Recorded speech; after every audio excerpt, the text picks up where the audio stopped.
We are 6 months away from carnage. This is going to be very destructive. Pearl's Edge still needs to be pieced out, but they've got a truce. They almost managed to get all of their land back. Yeah, unfortunately they're a little bit away. And Netcliffe as well. Is it worth a stab hit, an OCB, a truce break? Probably not. But, you know, maybe they could work it out. Dominance and plutocratic coup are not relevant. And I believe they did turn on these now, so that's good. Their income has very much improved. Trading situation is really, really nice for them. They do need to build more troops. At the moment, they have 72 artillery, and they're building 7. That's an interesting number to go up to. I would build more infantry, for sure. They're also building more ships. They currently have 44 heavy. So yeah, the forces of good are, by a long, long margin, the naval supremacist tag.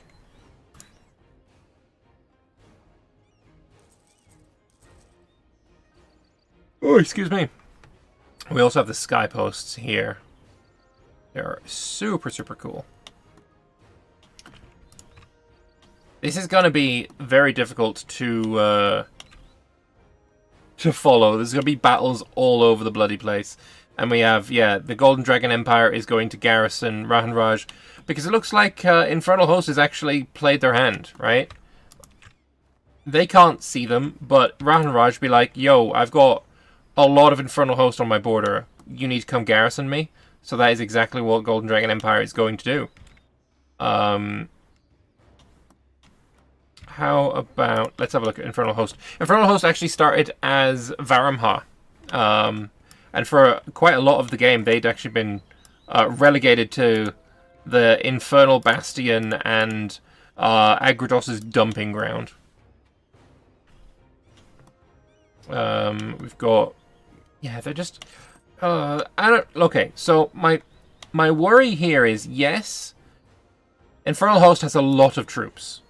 They are up to 1.3 million troops. But is Kargwyn going to have the ability to... Oh, quick, you need to go and reinforce the battle in...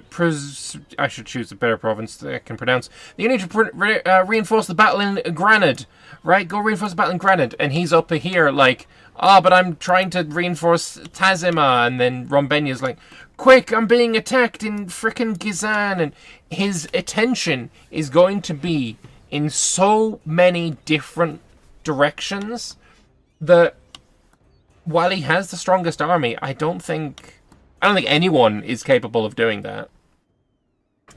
Are these mercenaries on the front line? They are. We've got farm estates being built. Okay, that's not a terrible idea. But the money is now looking pretty rough for Gulen. They'll get out of it though. They can do it. I believe. Do we have any aid coming in from Kugdir? Kugdir is actually marching in to defend Bulgaric Empire, who, of course, are on the border with Aranyonia. It looks like Aranyonia's got their target. We've got Nyang Arrow already marching to go into Aranyonia, so that's what they're going to plan on doing. Ovdal Tungar is going to be going in on blade marches. Do we have Small Country? They've marched into Silverforge. They're going to try and take out the Busala player. We've also got, obviously, Silverforge is there. Do we have movement from Laurent? Not yet. But we're 2 months away. That is a bunch of units being built. 20 extra infantry. It needs a team of people like the Powder Clans. Yeah, for sure. Dual boxing, like a Hearts of Iron game. Wait a minute. Rombenya and Melakamengi, are they on the same side? Oh, they are! I was not aware. I didn't know that Melakamengi was on the side of evil this time. Oh, this is a very... this is going to be the first casualty of the war. This is not a good enough army. You're going to die in your ditch. But they are being smart. They're not, you know, they're not going into the vision of the Celestial Delegation. They're just sticking out of it. The war is going to begin in about 10 days. We've got 2 weeks until the war begins. Alright guys, I say this is a MP game, or a D&D game. It's a 10-day. But here we go. Who is going to be the one to declare the war? Good versus evil begins right now.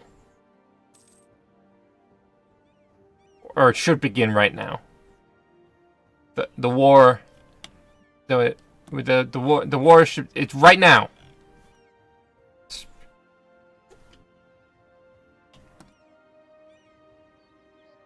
The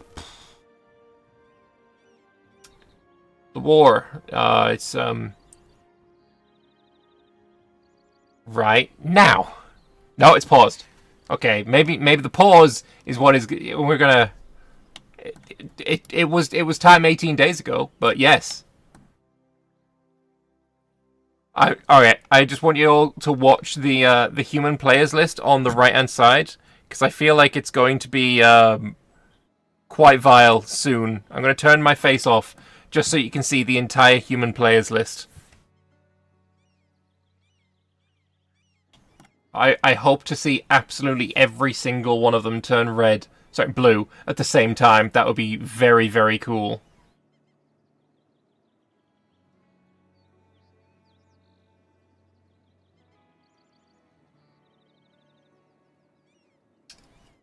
Yeah, I know it's time, but can we actually have it go? Can we take a bathroom break? That's actually not a terrible idea. If they do a bathroom break, I'm also going to run for one.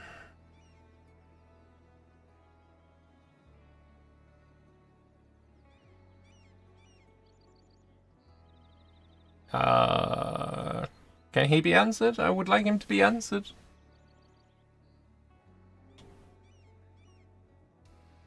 A world conquest break! We're going for a world conquest break, everybody!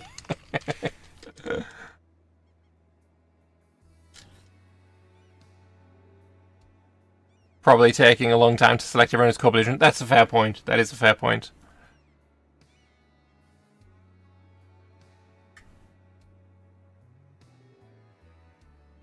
Fact. WAG is like ontologically correct.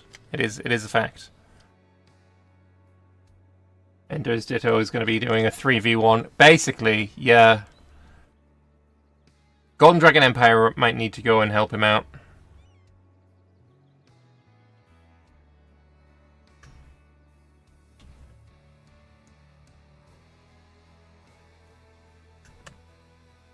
Let's see. The calm before the storm.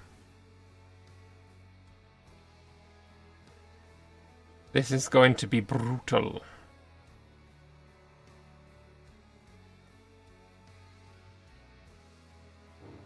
Oh, and there it is. It is...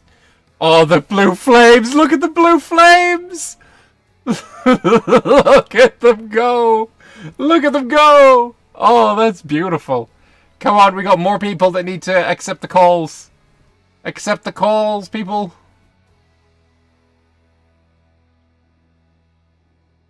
The blood will flow. Let us go. Arawukulin, Compton, California, Verkal Gulen, Silverforge, Riveria, Magargma all need to get in on this action.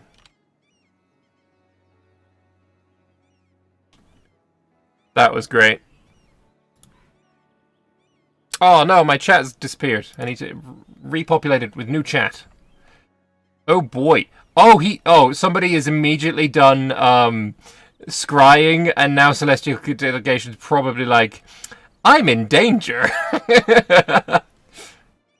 A 9 shock, 7 siege general. Holy. Alright, let's have a look at these. What the fuck is that? What the 12 shocks, 8 siege, 9 siege. Holy. That's kind of crazy. That's kind of insane. What do we have for the Infernal Host? The Infernal Host, the best they have is a 5. I don't know if I would call him Chad, but, you know, there could certainly be a bit better generals on one side than the other. But this is the current state of the world and the war as it will stand. Silverforge does need to get in on this. I don't know if they're AFK. Bimlau is already rule breaking with forts. My gosh. Is he though? Where would he be? These touch each other, I guess. If that is the fort rule, I actually don't know. And they're unpausing in 30 seconds. Evil is gonna get slapped potentially.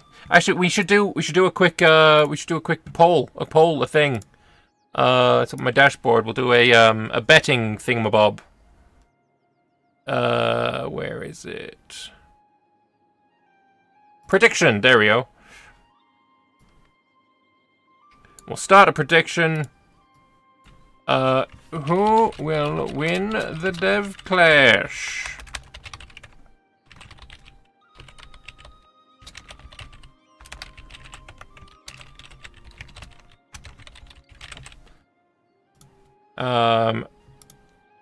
Alright, and you got 30 minutes to guess.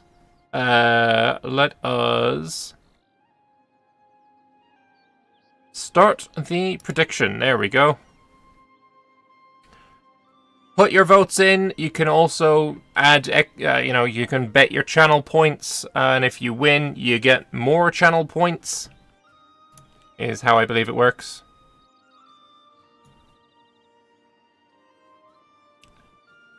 And we'll see how it goes.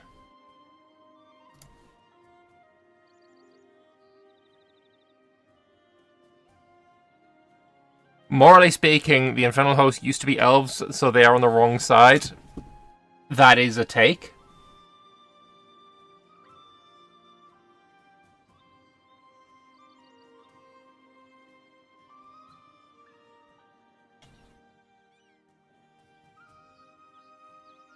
I think just Infernal Host needs to be going in too many different directions at the same time, is what my guess. Betting on for 30 minutes. I've just put it on for until I close it. I feel that is how it works. I don't know. Virgo Golden forgot to ally Celestial. Whoops. Silverforge as well is also not called into the war yet. Celestial needs to manually call them in. Which I feel they probably should be able to do. They've got enough free diplomats. Just be like, oh, well, Alliance needs to be going out, but Cold War Arms.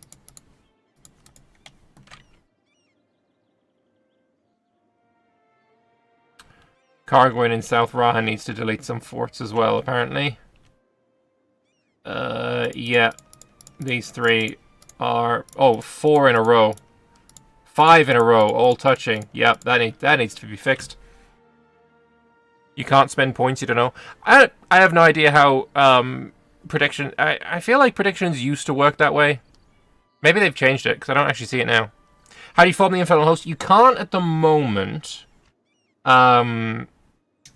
But this is just for the DevClash. Though there was quite recently a post on the Anbennar Discord about infernal religion becoming a thing in vanilla. It's coming back, the Infernal Court. So I would say, let me just have a quick glance. Yeah, there was an Infernal Court teaser about a couple of weeks ago. Where it may be coming in the not too distant future.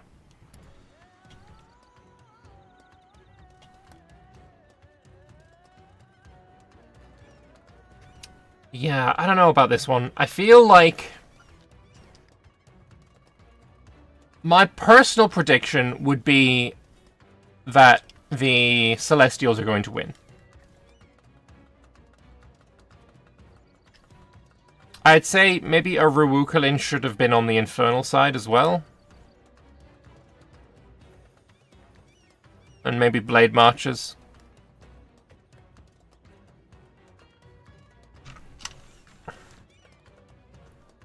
Was there was an under Empire teaser as well? I'm not sure. Can Infernal Host just attach his armies to people's? They can. And we are off and going. I want to... This is the one that I want to see initially, because this is just funny. Celestial Empire be like, I'm in danger. There are 150,000 marching in to attack me because, you know, equal numbers are for losers. I don't know whether RiverDoge is seeing this. It's pretty bad that they're so boxed in. Yeah, just based purely on the density of tags and pure location-wise, I do feel like the Celestials have the absolute advantage. Oh my god, that... Ugh. Yeah, they needed the 150k. I mean, I can't believe they're going in with even more. This is vile. This is vile.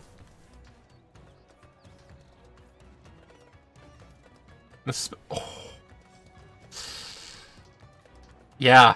Yeah. Holy... Yeah, I feel like maybe they were right to bring this many. This is... Are you sure you're not using unnerved artificers there, Celestials? Should have just stack wiped them with 500k. Yeah, they would have taken less losses.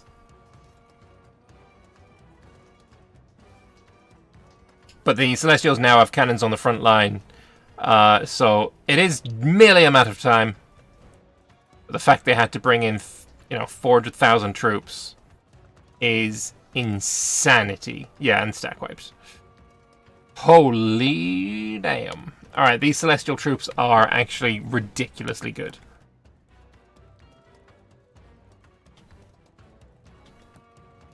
So, let us have a look. We've got battles up here between Nyang Arrow and the Bulgaric Empire. Nyang Arrow actually has no cannons in the back row.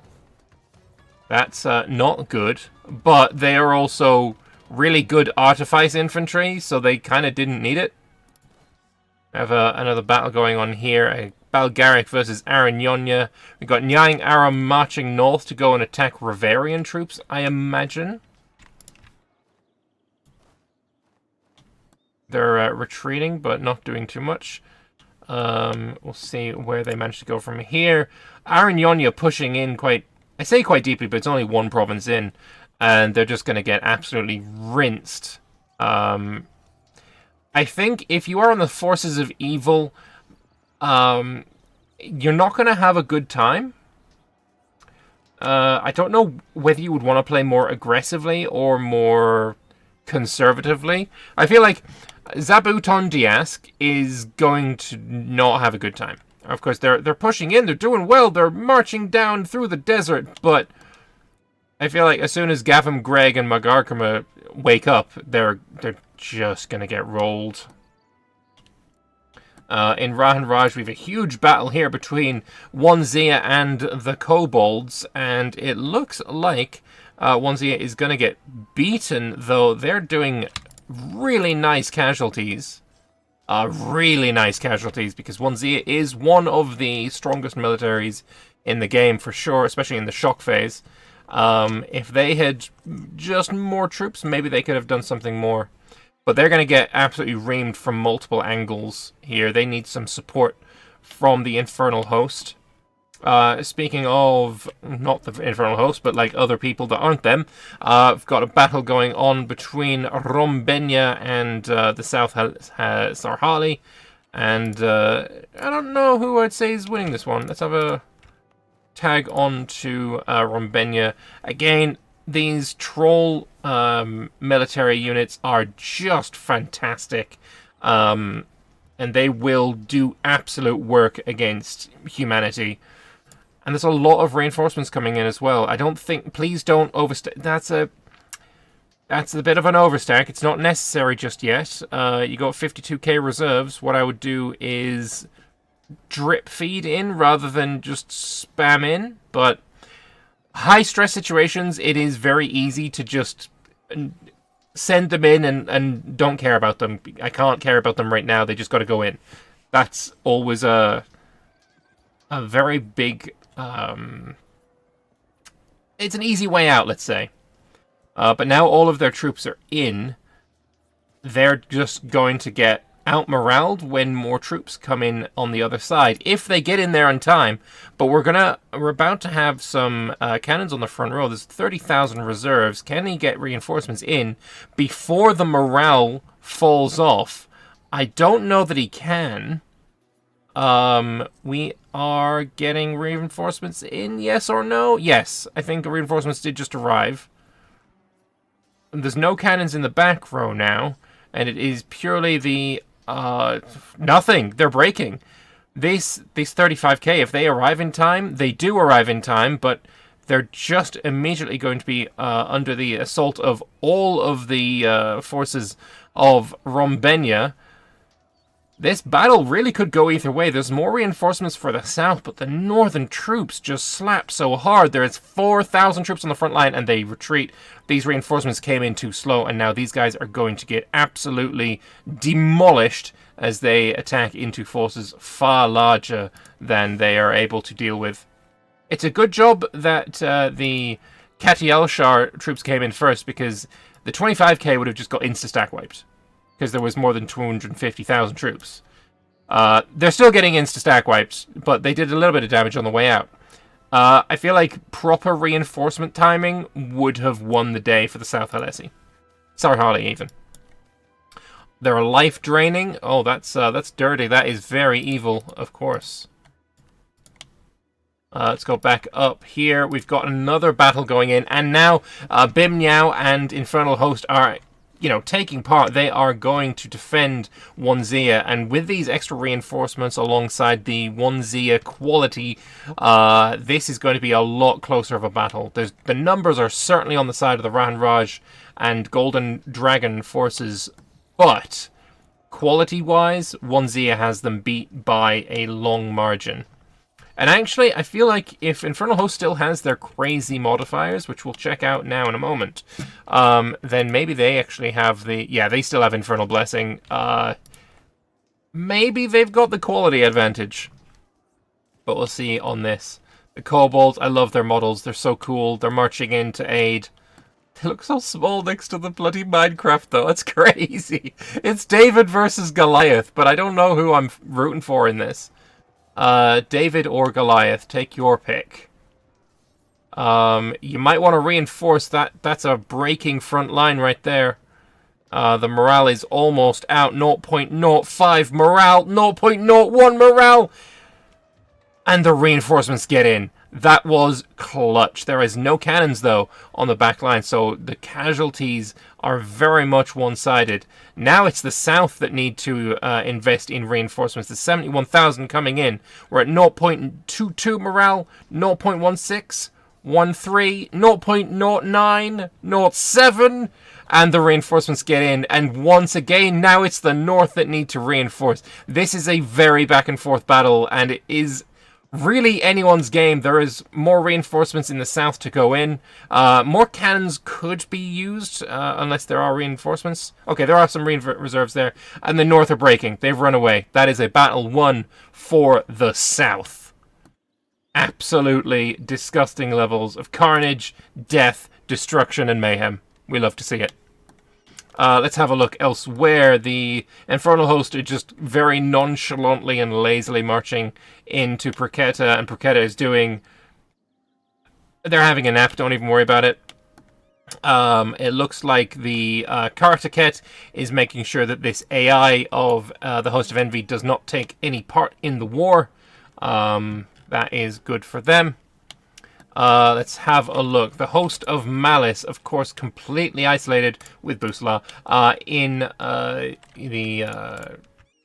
North Elantir.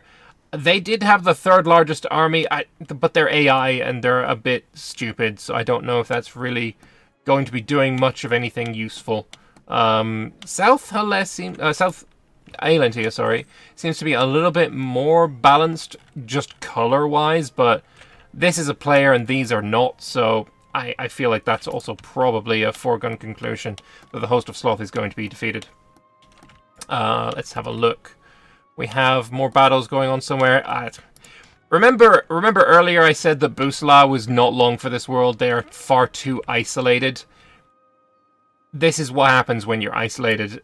You get focused down. You get removed from the war. Let's tag on to Nyang Arrow. It looks like they have retreated from the north of Aranyonya. Because just the amount of troops that are coming in from the Reach, Riveria, Small Country, etc. is kind of wild. But there is a battle in the cave system, in the roadways, and we have what could be... Okay, it's not necessary. The Nyang Arrow is going to be losing this battle quite handily. Those are some very exceptionally one-sided casualties. If it was going to go the other way, I would be like, Celestial Delegation, you kind of threw there. But they just didn't manage to get involved at all. Surprisingly, Zapudondiask is actually doing very, very well. I would have thought that they would have just been, 1v3 focused down and lost without much in the way of fight back. But they've done some sieging, though none of it is fortresses, so it's not really that much of a big boost just yet. But yeah, they are going in. They're doing some damage. The Trolls of Magargma have reinforcements coming in. They should get there in time. And Magargma, again, Troll military is just absolutely disgustingly strong. And they have these Celestial Mercenaries as well, which are really, really good. They don't get there in time. They do not get there in time. If they had managed to get there in time, they'd won that battle. But, unfortunately, they were simply incapable of doing so. That's a foregone conclusion of a battle. That is not going to go the way of Magargma. Let's have another look at the Wanzia front. There's a couple of forts that do need sieging, and we've got an army on the front lines ready to intercept anything that manages to get through.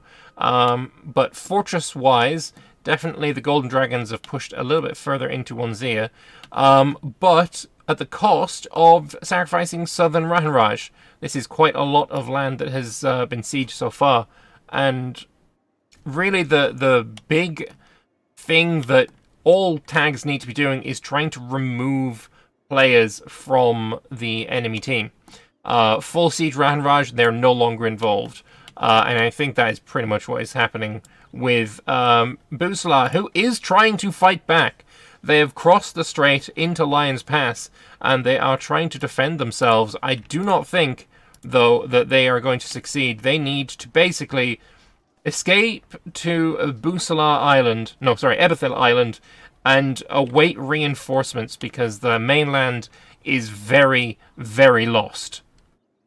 Right now, Laurent has the absolute dominance of the seas, and it's no surprise because Laurent is on the same side as the Golden Dragon Company Trade Association, so they're crossing over. It is possible to meme them here.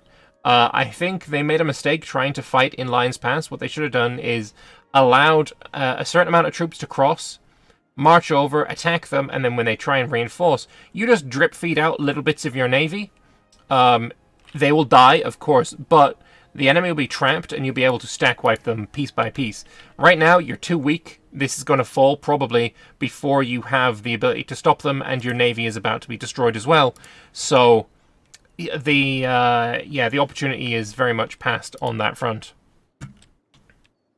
Battles going on. That's kind of small. We had a big battle here, but that is in retreat. We missed that one, unfortunately.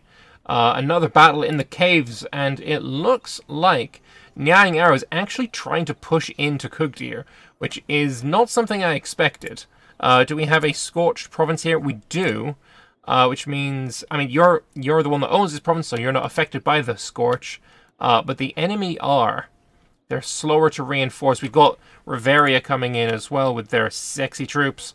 But Nyang Arrow and Infernal Host marching in. It does look like Infernal has attached his army to Nyang Arrow. And the reinforcements do in fact get in. The cannon backline from the Infernal Host doing work. And for some reason, Kugdir has decided to retreat from this. I think that was a misclick. Because there was actually no reason to do that. That was a pretty bad mistake. But it looks like they're going to win anyway when these reinforcements get in. If they get in time, 0.12, 0.08, 0.7, and the reinforcements get in. Okay, this is going to be a loss for the Nyang Arrow. And where are they retreating to? What is that path? They're going, okay, that way. Fair enough. There is still carnage to be seen. Nyang Arrow is actually trying to liberate Busalar at the same time. Whether this is a good idea or not depends entirely on whether reinforced... Yeah, no, it's a terrible idea. This army needs to attack this one right now. If this falls in a 28, you're out of the game, basically. Right, take this army, attack this army. It is imperative. This cannot fall. This is so important. Busala, please. It is being played, isn't it? Oh, it's not. It's AI. Never mind. I don't care anymore. Can we white piece and flip Host of Envy to Celestial? I don't think that's viable because it's a vassal. That would require a rehost. Yeah, okay, so Busla, actually not relevant. They're AI. Were they a vassal of somebody? No, just allied. Nyang Arrow just unlocked the Distance Dissolver. I can't remember what that one does.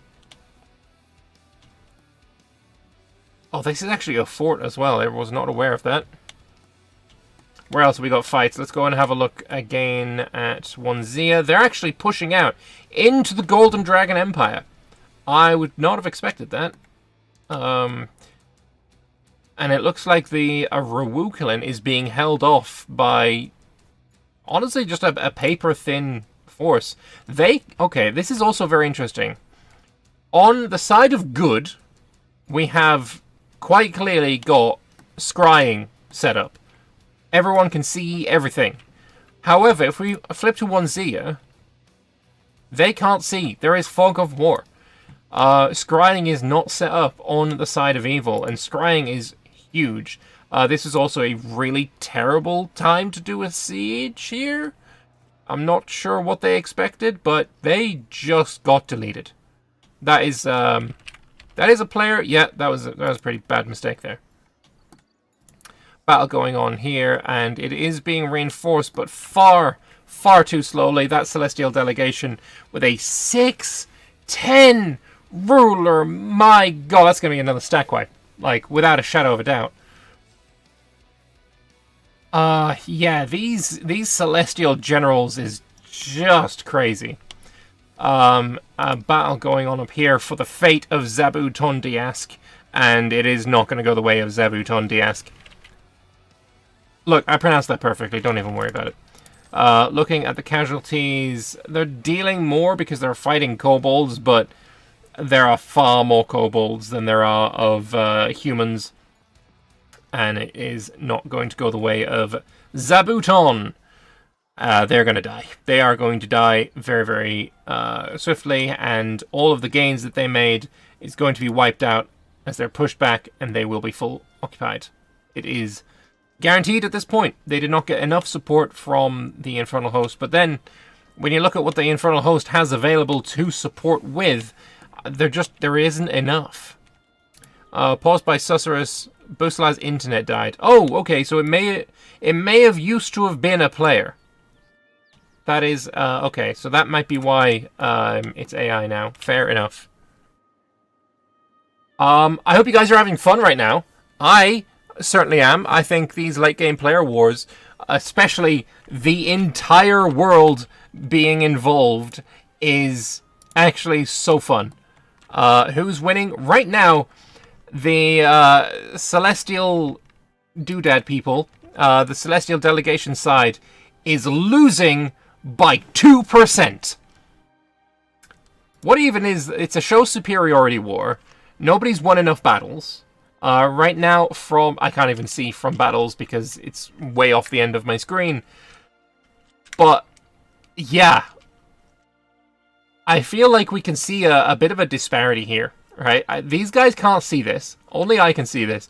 But there is 3.3, 3.7, 4.7, 5.5 million for the Celestial Delegation.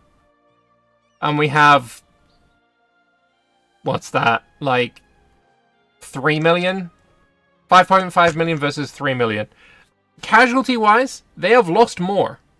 Especially to attrition. 3 times more attrition than the evil side. So I feel like this is certainly where Infernal Host might have an advantage in quality across the board.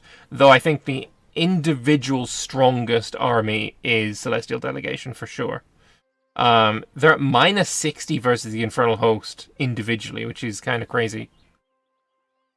And the Infernal Host is at plus 60 versus a Celestial. They're at plus 64 versus it's a colony, so who cares? Ranraj plus 13. Blade Mage is plus 15, but they're also a vassal. We got a couple of people rejoining. I think some people dropped. So while that goes on, I am going to quickly run to the bathroom. And we got some hot joiners. So I will be right back.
It looks like we are going again. Let's have a look. What did I miss? Are there things going on? We have battles to spectate. Looks like there is all kind of static on the front line of 1Z. They're pushing into Aruuklin. We'll see if they manage to do something there. South Sahel is pushing into Malakamengi, while we have Rombenia actually abandoning that front line and marching over to Praketa. There is a battle between Praketa and the Infernal Host, though that is not going to be an army that does absolutely anything. They have 0 morale. That's going to be an instant stack wipe. Yeah, it's gone. Nice waste of money there. You love to see it. Up in the north, we do actually have a battle here. Small country versus the Ovdal Tungur. Ovdal Tungur with quite a lot of defensiveness. Shock damage received 16.5%. It can probably get that higher through various means. They have got really, really good troops. It looks like Nyang Arrow is coming in as well to support. It looks like they've probably... I don't know. There's so many reinforcements on both sides. It's very, very difficult to actually come up with an accurate determinator of who's going to win. But we do have Ovdal Tungur retreating from the battle, and now a battle going on in Ravenhill. This siege was going on. Looks like Nyang Arrow is going to try and reinforce that to try and keep the siege going. Will the AI retreat before they arrive, though? They do not. And now Nyang Arrow can get onto the front lines and start doing some of that delicious damage with their huge modifiers. And, well, they've just retreated. Only 1 tile. They're going to support their stack here. There are battles raging across the world. Ovdal Tungur is going to be losing its island fortress down here. What is Rombenia doing? They're actually moving back down towards Malakamengi. This seems like another one of those tags that might be forced out of the war through full occupation. Ranraj is another. We've got obviously Busala, who have in fact been forced out. They are out of the war. There is no longer a Busala player. The Reach, did they get back in? They did. But now they're being occupied. Not sure. Actually, no, they're not. These are all their allies. Fair enough. Aranyonya also in a situation that could see them get occupied.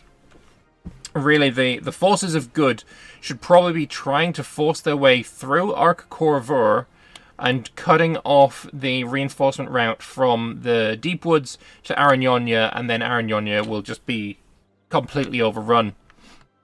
But Arc Corvur is a hugely defensible location that we're probably going to see hold on for quite some time. Again, switch to this perspective, because we know that they're involved in the battle. They're trying to cut reinforcements. I mean, there is no cannons here.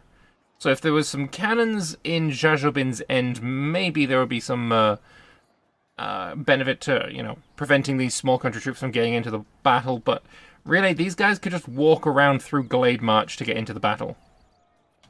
This is, I feel like, not a good play. Yeah, we've got Ovdal Tungur marching around trying to reinforce. We've got Aranyonya coming down to reinforce. They might want to hurry up because they do not want to lose this battle on Arca Corvur. And we've got Reveria retreating. That is going to be all she wrote for that battle.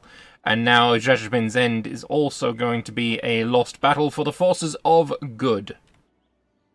Losses are piling up, and right now evil is winning, and they're pushing further than anyone really thought they were going to. They're now at 6%. Whether it is going to continue on in that path, although I should say, when Busla was pieced out, that's a lot of war score that was just, you know, removed from the equation.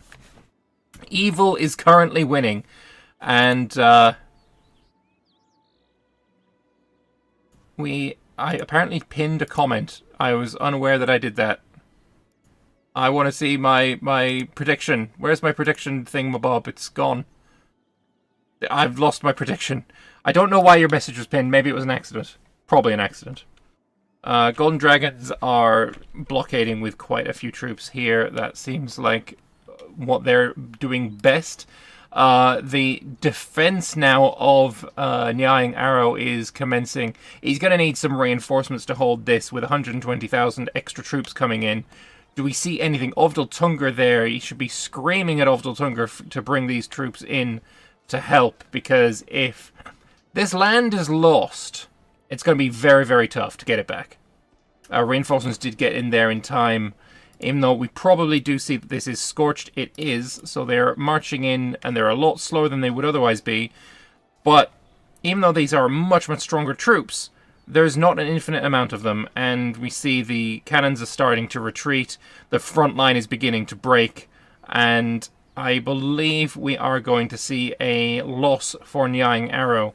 Whether he's actually watching this or is focusing elsewhere, I don't know. But he should have been alerted to the fact that he's being invaded now. Actually, yeah, they're at 57% already. He needs to defend this. He needs to get troops back there. Because it will be very bad for them if Nyang Arrow is a pretty key player in the evil forces. Prediction can be viewed via channel points interface. I don't get the channel points interface. Oh wait, I do. Yes, I do. Okay. 91% of you voted for the Celestial Alliance, or rather, 91% of the points are on the Celestial Alliance. If it is, in fact, a evil victory, the people who voted for the Infernal Alliance are going to get rich on points. Very much so. You couldn't resist those 1 to 11 odds.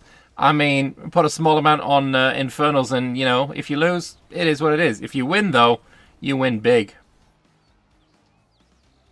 Another battle going on and a retreat for Aranyonya. Another battle in the north. And it looks like Aranyonya is going to lose yet another battle.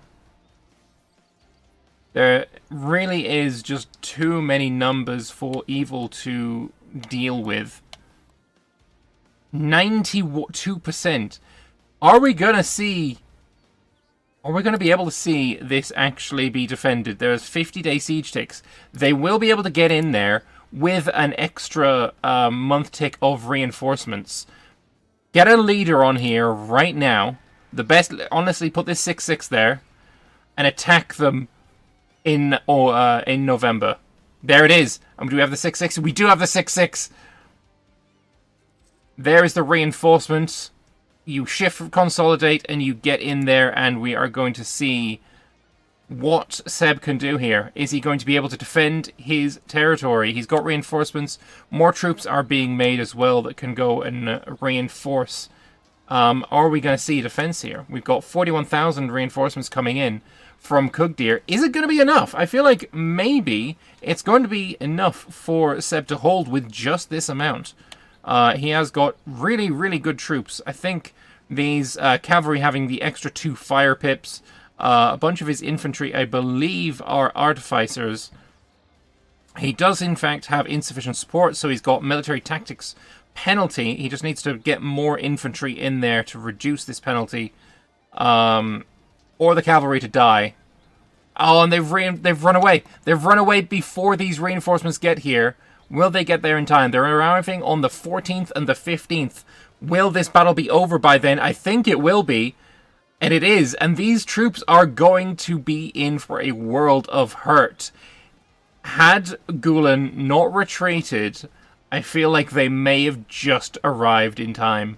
But as it stands, these troops are getting absolutely obliterated by the pure firepower that the goblins can bring to bear. It is not close. Very, very well defended there from Nyang Arrow. At 92% on this siege. They failed, and it is over. Gulen is going in and sieging the Infernal Host. This is a play and a half. Are we going to see the Infernal Host respond to this threat? He has troops just standing around doing nothing. There's 137 here, but they're marching south. This is not the direction. You're going to be attacked here. These troops cannot support this. They're also not even trying to assuage this. If this ends up being a key component of the loss of the Infernal Host, then it will be such a turnaround from dying to the Horde Curse, which is still there, with their 23,000 ducats of debt, losing 147 ducats a month. But they could be key in making this war a victory for the forces of good. This definitely didn't... Yeah, and this is it. This is right here what I was saying all along. Does Kargwyn have the... I want to say mental capacity, but at the same time, that sounds mean, but it's also kind of true. Nobody would have the mental capacity to be focusing on 7 fronts at the same time, which is where he split his troops. So, I don't know why you wouldn't just go and invade these guys. You've got enough troops, just kill them. This isn't exactly the most defensive spot in the world. I mean, maybe it is actually. You've got the ramparts for the +1 Defender dice roll bonus. Yeah, okay, just wait then. Huge battle going on in Sarhal. We see lots of trolls. We see lots of Sarhalis. If this Celestial delegation gets in, they may be key. If you are a Sarhali at this point, you are screaming at RiverDoge to reinforce your armies, because this could be so useful, but it's just not going in. It's not going in, and it looks like the trolls, the forces of evil are winning this battle. For sure, without a doubt. The backline for Sarhali is breaking. The backline for the northern forces are also breaking. More reinforcements coming in. Is it going to be there in time? Potentially. There's a 7-shock ruler, though, which is quite nice. Or a 9-shock ruler. Cannons on the front line, and yeah, they're stopped. They didn't want to try and get involved. If this Celestial delegation got involved, this would 100% be a victory for... the Celestials. And again, it's a case of my fingers are in so many different pies, I cannot concentrate on 17 different locations at the same time. Please stop asking me to. That's essentially what we're seeing. We're also seeing one Zia pushing into Arawukalin really hard, and this is another one of those situations where of all of the players, most of the isolated players are on the forces of evil, but Arawukalin would be the one that is isolated on the forces of good. We do see, the Golden Dragon Empire could definitely march down to do some damage, liberate them, defend them, but where are they focusing? They got 225,000 troops just kind of stood in this... I'm not sure what this is all about. But they might want to get involved somewhere. It also looks like Ranraj has pushed back. I'm pretty sure these were sieged at some point. They were certainly being sieged. But now they have been pushed back, I guess. Celestial delegation. I mean, if anywhere, you'd want to stand him on a fort. Because right here, sure, he's a menace. But if you stand him on Gatub, then any force coming through this valley... Is it really a valley? This is a big desert. Whatever. This area, they're going to have to go through Gatub. They can't bypass it. Whereas right now, these guys could certainly just bypass this army. What is Celestial Delegation doing with this 1K unit? Is he going to stand on the fortress? Does he have special buttons to make this fortress really sexy? And he's using his 1K to do it? I have actually no idea if that's a thing. But he is stood there right now. Weak defensive wards are there. We got some luck in there. What is it you're doing? It could just be a force of scouts. If this army dies, I now know to go and look over here. That could be a thing. It's an intelligent thing to do, for sure.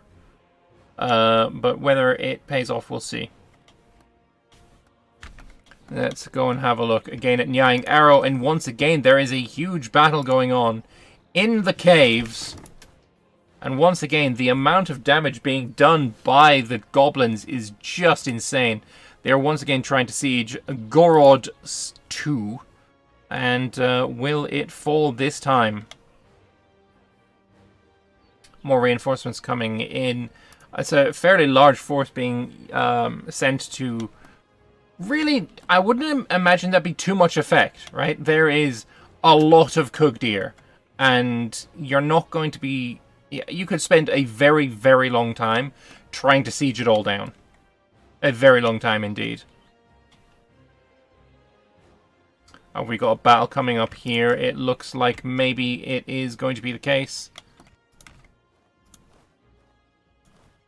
They are preparing to attack in Up Creek. There it is. We got the Reach coming in as well. Going in without the full cannon backline, or at least without the full reinforced cannon backline. And lots of reinforcements there, but they can be cut.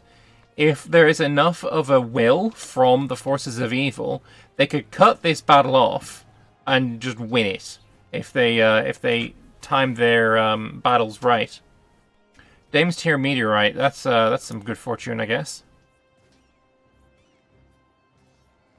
Are we going to see any cutting going on?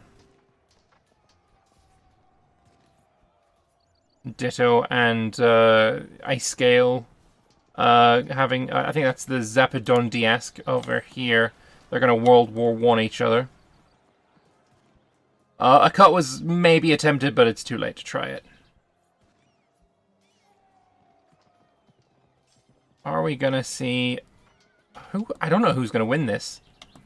I feel like there are more reinforcements for the... Yeah, no, it's definitely the Force of Evil. I was thinking maybe the Force of Good had reinforcements, then I looked around and saw no green.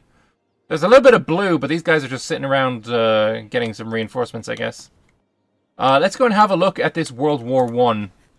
They're kind of just looking at each other over no man's land. Fair enough. I'm surprised Zappadondiask managed to even get a single fort there, to be honest. Oh! The Infernal Host has recognized the threat of Verkelgulen, and they have not taken too kindly to it. The forces of evil have marched in. They are now sat upon Hero's Vale. That is a siege that is going to take a very long time because you have 4 cannons. Yeah, Gulen could very easily kill this. This is not a threat. The fact that they managed to get... I mean... They clicked a button and wasted some military points to do this, but they really didn't need to. That is... Yeah, that was unnecessary. You're not getting through that. Ooh, a battle was happening over here in the Wanzia front, and Wanzia has been pushed back. It looks like they've lost the support of the Infernal Delegation and Bim Lao. And now they've been pushed out of Aruwukulin, and they've been pushed out of the north of their country. They're going to need some help, or they're going to die. There is not enough troops here. The manpower is out. It's gone. It's done for. And they've got a lot of manpower right against them. Actually, Ranraj is also 102,000 men in the hole. But Golden Dragon is just sitting so pretty on 350,000 manpower. Infernal Host is here. Did they teleport? I definitely did not see them there. Have they got the ability to teleport? Is that a thing that we've just seen? Or was I just blind before? I don't know. It could be going either way. A battle has started, though. We've got a hill fight going on. -1 for the forces of good, and just shocking amounts of shock damage for the forces of evil here with Wanzia. Such a good tag. I love that tag so much. Really fun mission tree as well. If you want to play a really good tag in Hales, Wanzia is a really fun one. Forces of darkness in the Infernal Host are on the front lines, with this Spirit Military doing so much shock damage as well. We will see how the forces of good respond to this. They do have a lot of potential reinforcements. Easily 200,000 reinforcements here possible. Probably around about 100,000 that can reinforce from the forces of evil. But they're going to have to get in and not drip feed in too slowly so that they, get cannons on the front line, because that always sucks. Speaking of cannons on the front line, you might want to get some cannons on the back line. They have retreated. That's one of the changes that happened to EU4 some patches ago, where cannons actually did start retreating from the back lines, and I hate that change. That was a terrible change. I hope they once again go back on that. Reinforcements, though, are going to be needed from both sides. This is going to be a grinder of a battle. I don't know who's going to win. It depends on who's paying attention, really. Infernal Host is putting some troops in. We got cannons here from Wonzia. I guess they're waiting until these cannons retreat. Then they can get them in. We've got some Bim Lao troops. There's more Wonzia troops. You need to start marching them a bit north. A cut here might be a good idea as well, marching into Chuz Haoying to prevent reinforcements from coming in to aid. Because these guys don't really have that many cannons, whereas you have a full-ass stack of dudes that could totally take part. The amount of troops just driving in from deep within the Kobold lines, it's prime cut territory, and it really should be done. But they didn't do it, and now they have retreated. I wish I could have seen the casualties on that battle. That would have been very, very cool to see. The forces of good, let's have a look at their total war score right now, is minus 26 war score. That is unfathomable. I did not expect that to happen. Looking at the total numbers on each side, we have 3.4 million troops for the evil, whereas we have 3.4 million infantry alone for the forces of good. And an extra 2 million extra troops besides that. The forces of good massively outnumber the forces of evil, but casualty-wise, they have taken 8 million to the forces of evil, taking 5 million. So definitely, the quality overall is definitely on the side of evil. And it looks like also the war is also going that way. In fact, they have the show superiority war goal. They have won enough war score via battles to start getting ticking war score, and this is now going in their favor. They can get another 31 more war score. That will bring them over 50 and into stab hitting range. This is kind of crazy. The forces of evil, horrifically outnumbered, surrounded on all sides, is maybe going to win this war. That is, like I said, it is unfathomable. And we have a really, really risky but interesting little fight here. No cannons on the back row. The full combat potential of Wonzia going in on it. And it's just going to work and killing so ungodly many of them. Reinforcements have come in now for the kobolds, but no cannons yet. These are all just really shitty mercenary stacks with no cannons at all. Whereas, you know, the Wonzia having really good cannons. Of course, going with the small cast cannons, which is the best one. Next one they want is the Demi-Culverin, of course, is just the best one for Tech 16. Speaking of Tech 16, let's have a look and see how close people are to Tech 16. Why can't I click away from this? There we go. Miles away. Miles away. Miles-ish away. Celestial Delegation, I feel like they're not taking it for balance reasons, because, yeah. Why can you keep 1,500 saved up?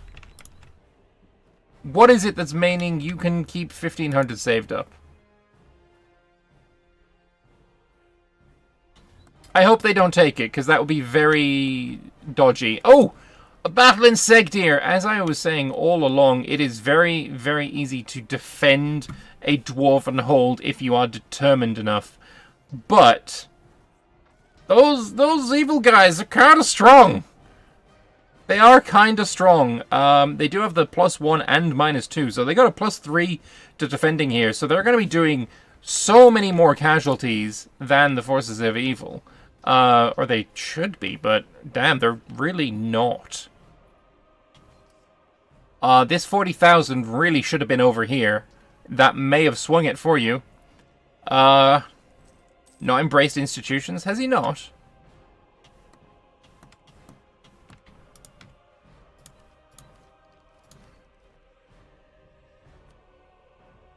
He's definitely got it present.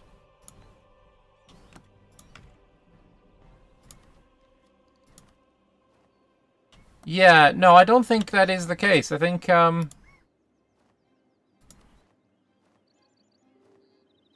he does have all of the institutions. He's just, not taking it. Oh, Zabudonyask is now being attacked from the other side by the Golden Dragon Empire. This World War I situation, well, this could have been the Western Front, but now we've got the Eastern Front coming in, and it is not going to go well for them.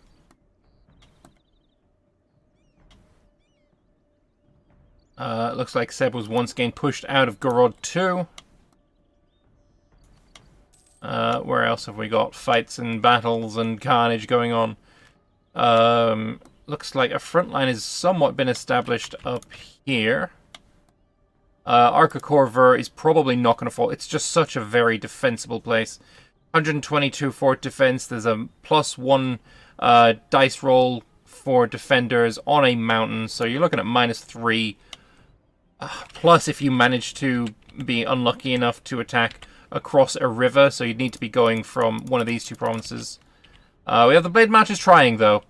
If they manage to do it while nobody's watching, that would be kind of insane. Silverforge is actually attacking their fellow dwarves in Ovdaltunga as they try and assault New Corveld. And by try, I mean they do. They succeed in sieging New Corveld, a marsh with a rampart. And now there's going to be another battle here in New Corveld with quite a lot of troops in it. 120,000 for Ovdaltunga. And like 60,000 for... I counted really badly there. But yeah, this is not going to go well for Silverforge unless they can get some reinforcements. Blade Marchers has seen the battle. They're on their way, but will they get there in time? Roy Republic also really interested in helping out. If they get there in time... No, they've already retreated. Fair enough. And New Corveld falls to the forces of evil. This is not going the way that I thought they were. There is no link for the multiplayer mod that is being used. This is a dev-only version right now. But it is based on the Bitbucket. So if you go and look on the Anbennar forums, you'll be able to find a link to the Bitbucket and get it from there. But you won't be playing with the Infernal Host just yet. Another battle, and more reinforcements are actually come down, way more than before. Unfortunately, Hero's Veil has fallen, though. That is a really big blow. But yeah, those reinforcements need to go in. Verkal Gulen cannot fall. It is too important. It is a thorn in the side of the Infernal Host, a thorn that they'd very much like to remove.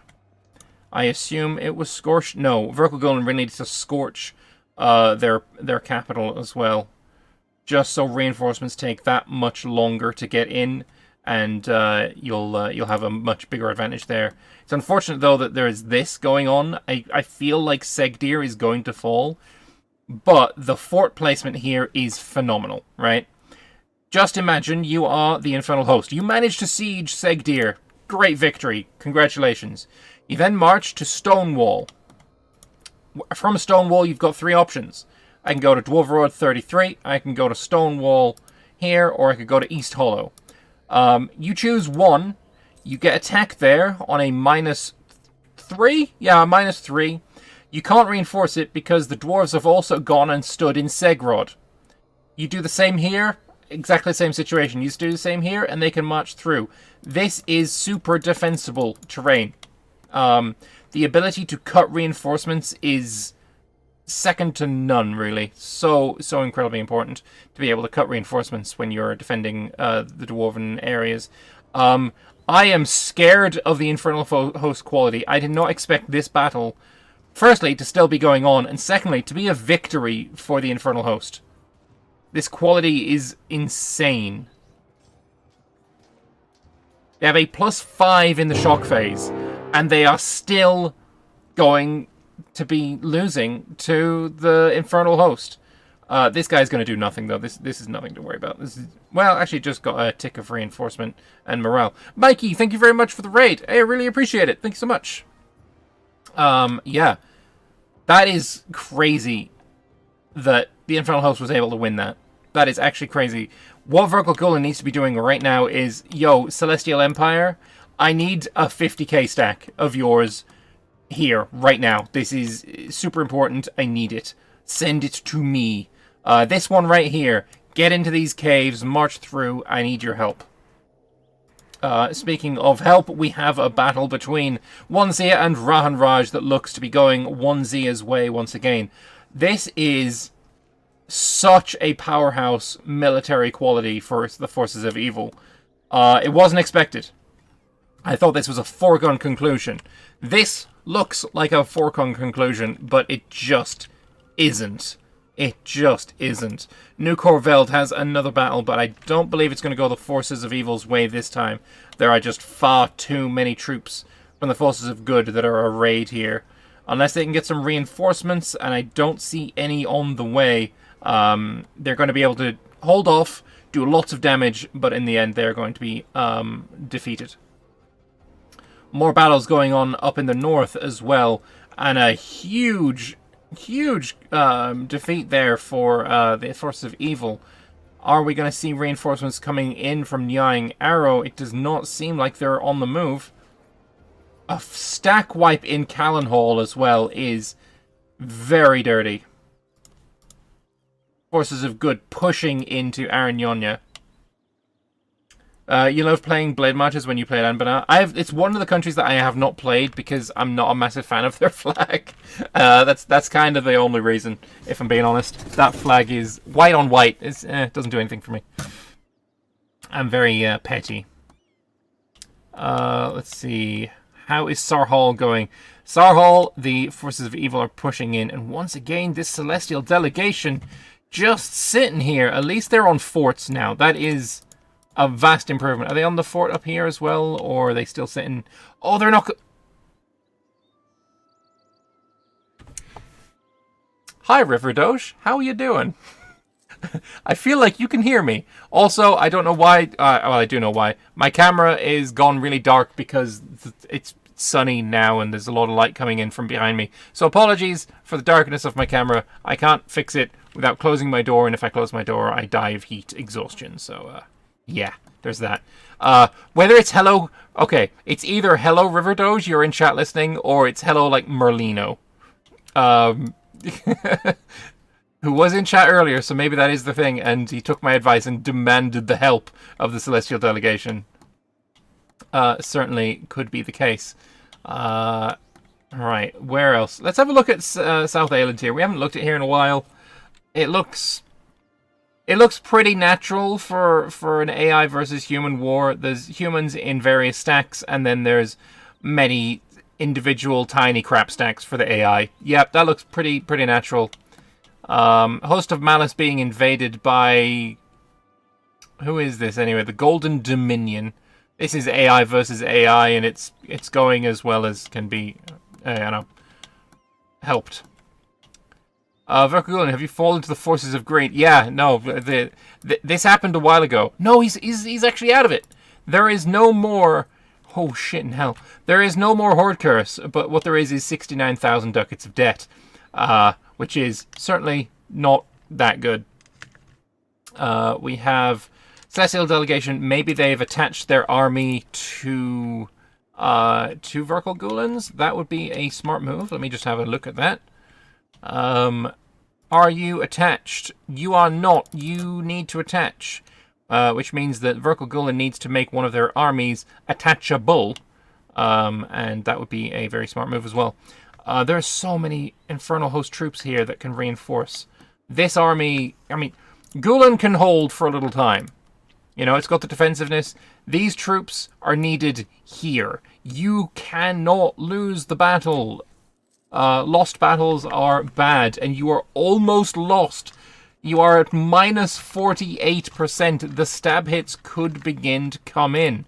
Though I feel like that's probably not going to happen, and they're going to fight until the very end. But yeah, just... the morale damage taken for these guys is just basically 0. Let's have a look at their quality here. I want to see morale damage taken. Morale damage received is only minus 10%, but it feels so much more. It feels so much more. Go away, I don't want to see that. I said I don't want to see that. He's doing necromancy, he's draining people. That's fine. Are we going to see the Celestials get here in time? It is going to be so close. It's going to be so close.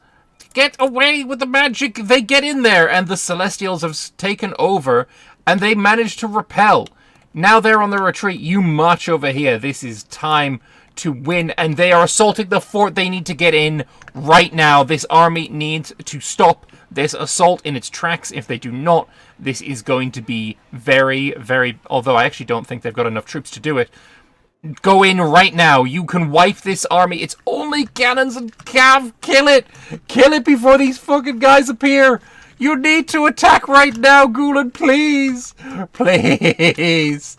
Do it. You can win the fight. There's only 9,000 of them. No. Oh, okay. There was a chance. I will say, though, they managed to do 9,000 casualties, and they lost 25, 30, like 40,000 troops doing 9,000. I don't think they're going to try that again, if I'm being honest. But what they do need to try is to repel these guys. How's the naval fight going? Well, I mean, the forces of good are completely dominant in that front. It's just not even a fight. Let's be honest, they're just not doing anything there. Huge fights down in the South Southall region. Are we going to see... Wow, there is actually so many more troops for the South Sarhallis this time, where they've already been beaten in a battle. They've been pushed back. The forces of evil are... Look, what is this? Good has a, you know, the... I see Umoji Bashidi. That's not even the Celestial Delegation. Numbers advantage, but the morale is just being demolished. And now we've got another army that just got wiped. And now Aztlan is going to go in and also lose. They're going to lose every battle here. The Celestial Delegation finally woke up. Angels are known for their beauty sleep needs. They've woken up. They're going to get involved. Is it going to be enough? Is it going to be enough? They actually have 2 full armies here going in. So maybe they're actually going to do some damage here. But they've lost on the other flank. And now these troops can get involved and do some damage to the Celestials who are in this battle. There is a lot of angels that we need to kill. 50% has been reached. If the goal was purely to win, then stab hits could start going in. Whether they would do that, though, is, yeah. Oh, please. Oh, look, my guy, my actual guy, this is the peace deal. You need to send this peace deal. That would be so funny. Although, that's apparently not a, stab hit. Ah, well. There. Force religion. Force religion is the peace deal that you want. Force religion and, take 23 ducats of debt. Or loan. Yeah, that. Do that. You can just tell how strong these Celestials are. Because they actually managed to win that battle. Holy. Those Celestials kick ass. They pack a punch. They managed to repel in Verkal Gulen, which is huge. But now the Infernal, have returned to Segdir, which has not been scorched. The ability to scorch this province is huge. Right, while you're here, if you're listening, Verkal Gulen, please do me a favor and scorch Verkal Gulen. It is very important. This province needs to be scorched. And when you take back Hero's Vale, then you can do that too. Nyang Arrow is pushing again into Kugdir, and the Ovdal Tungur has been forced back from New Corveld. And now Bal Award, which is one of the best monuments in the vanilla Anbennar, is being sieged. that 15% manpower recovery is honestly kind of huge. That is kind of necessary. And you're about to lose it. So maybe try to do something about it. Big battle here as well for the... It's all the same war. The forces of evil versus the forces of good. But the forces of good has been pushed back. It does look like, though, that Aranyonia is very close to capitulating. They have been pushed out of fully half of their country.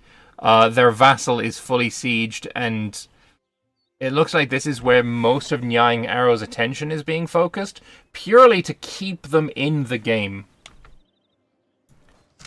But it is not looking like a good time. Ovdal Tungur is trying to relieve the siege, and I think because of this key cut by Nyang Arrow, and actually it's the Infernal Host, it's 1,000 Nyang Arrow with like 30,000 Infernal Host behind it. They are going to be able to hold this guy off for long enough to be able to defend Balaward. Very nicely played. Very well done. The pushback from Aranyonia, that happened while I wasn't looking. There, it seems to be the attempted comeback, though I don't know how well it is going to go. They also need to take back Up Creek. And Ender's Ditto is... Oh, this is the rough one. This is one of the key fights as well. If they lose this, then the route into the majority of their country is open. Kobolds versus cavalry-based humans. Reinforcement-wise, I feel like the numbers are probably equal for reinforcements. There's another 34,000 reinforcements. 24,000 reinforcements for the Golden Dragons. However, morale-wise and damage-wise, really Zabu Tondiask is doing the work. Their cavalry are really powerful. There's another 30,000 infantry coming in, but they don't seem to be necessary. These guys are slapping hard enough on their own, and they managed to defeat them and push them back. Very, very well done. Very cool indeed. They're actually also pushing in the north. They're doing a really good job of defending here. And they've caught some kobolds. Just 12,000 lonely kobolds. They're about to get splatted under the hoof of a single Zabu Tondiask and a shit ton of spirits. This is basically Aragorn on a horse with the army of the undead behind him. That's basically what we just saw. What we need to see, though, is... Hang on, we need to see... No, there's no Scorch! Damn it. If they take it on a 14, you'll be very much left with egg on your face, so maybe attack it. Just a suggestion. There's so many prepared for this assault going in. If this is taken in the next 4 days, you're going to be looking really stupid. Oh, no! Oh, no! Oh, I can't believe I called that! Oh, no! Oh, that's rough. That is so rough. The forces of evil have taken Segdir. The first hold of the war has fallen. I think I'm not wrong in saying that. This is, in fact... the first hold of the war that has been taken. Will it be the last? We don't know yet. We do not know yet. This army of One's Ear is just really, really good. It's just really good. I love the quality. And now, as I've said, as Infernal Host, you got to take 3 separate fights. And you're not going to be able to do that. You're losing one of these. You're probably going to lose 2 of these. And you're actually trying to reinforce. You failed. And now you're going in. And you're, again, at a -3. This is so unbelievably well Oh, no. Oh, Verkal Gulen. Oh, my buddy. My buddy. Oh, boy. So... before too long, we're also going to see another force join the fight. It is not just going to be the forces of good versus evil. It's going to be the forces of good versus evil, and the Obsidian Legion is going to come to play. Oh boy. It actually looks like the evil is going to win all 3 of these battles. That is crazy. That is crazy. Is there another celestial army that can get involved? We've got 41,000 gold dwarves coming down. Magargama is also coming to the aid of the gold dwarves. Is Riveria? Nope, they're just sitting around doing nothing. This celestial army is also doing nothing. Maybe it should want to do something. And there's another battle going on at New Corvell. This is not going to go the way of the dwarves. -2, although... Yeah, it's a -3. You're not going to win that. You're certainly not going to win that. Better off retreating and saving your manpower. Oh, this is looking bad for Arignonia as well. They're pushing in from both sides, and I feel like as soon as, like, if this fort falls, then you're going to be in a rough spot, because you can march here, and then you don't even need to assault this fort under duress. It is going to be completely isolated. They are going to get pushed, and it is not going to take very long. Arignonia might be the first player removed from this war. But this is rough. This is so rough. Maybe Gulen will be the first one removed from the war. I don't know. Sarhal also looking rough as the forces of good start pushing into Malakamengi. Because Rombenia started trying to defend itself from Praketa, who have started pushing against the Infernal Host. The Infernal Host might be winning 53%, but they're losing on every front other than Gulen. They're being pushed in Sarhal, pushed in Sarhal, pushed in Sarhal, wiped out in Sarhal, pushed back in... what's this place called? The whatever, Marsh's place. I'm gonna look because I can't stand. Darvin's Folly, let's call it Dostanor. Pushed back in Dostanor. They're assaulting Bala. Why would you assault? This is a dwarven defense. This is a dwarven defense. Okay. And here is a super key battle. The goblins need to win this to be able to keep Arignonia in the war. This is so unbelievably key. Let's have a tag over to... small country seems to be the general in charge on the side of good. Let's have a look here and see what we're seeing. It looks like they need more cannons. It looks like the Nyang Arrow is going to cut some reinforcements. This is going to be so insanely key. Yeah, you should be definitely reinforcing the main battle. They're also going to be cutting in Morkhead. It is already scorched. This is gonna... Honestly, the goblins should not have won this. There is enough troops for the forces of good to be able to win this handily, but they just got cut at every opportunity. And they're actually winning here in Banwick, which is fucking crazy. This force here needs to get into the Taranton fight. This is the most important fight. If you lose this, you might as well retreat everything else. Everything else is secondary.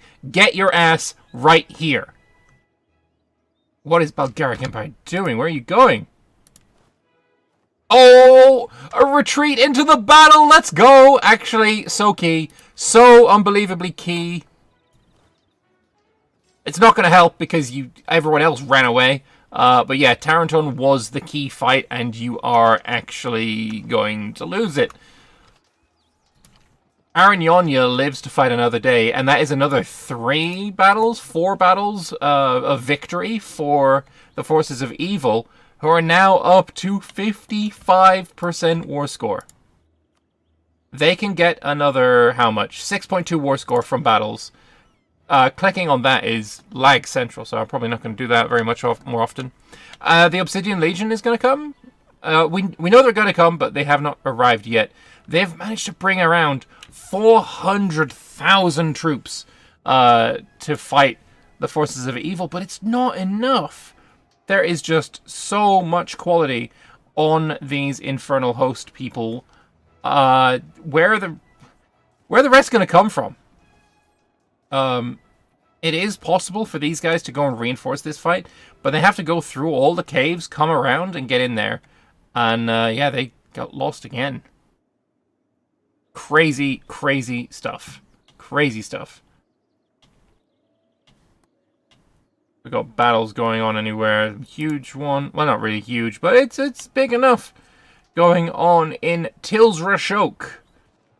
Who can win here? The fortress has already been taken by the forces of good.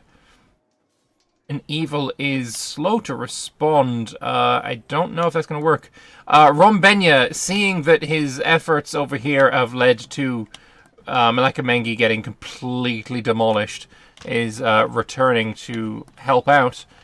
They're not going to get back in time. Well, maybe they are, actually. The reinforcements there were actually so key. And now Umoji Bashidi is going to be defeated upon the fortress, and maybe they'll be able to take it back. There's 1,000 garrison. We have Rombenya trying to siege Simegzafan. And we'll see about whether... Oh, they're assaulting it as well. 200 killed per tick. They're going to do all right.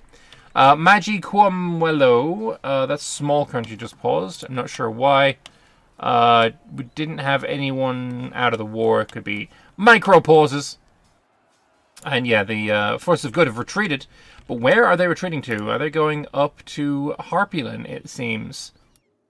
Could be, in fact, the case. Oh, they have taken Dwarf 33. This is not looking good for Verkogulin. It is not looking good at all. They need more troops.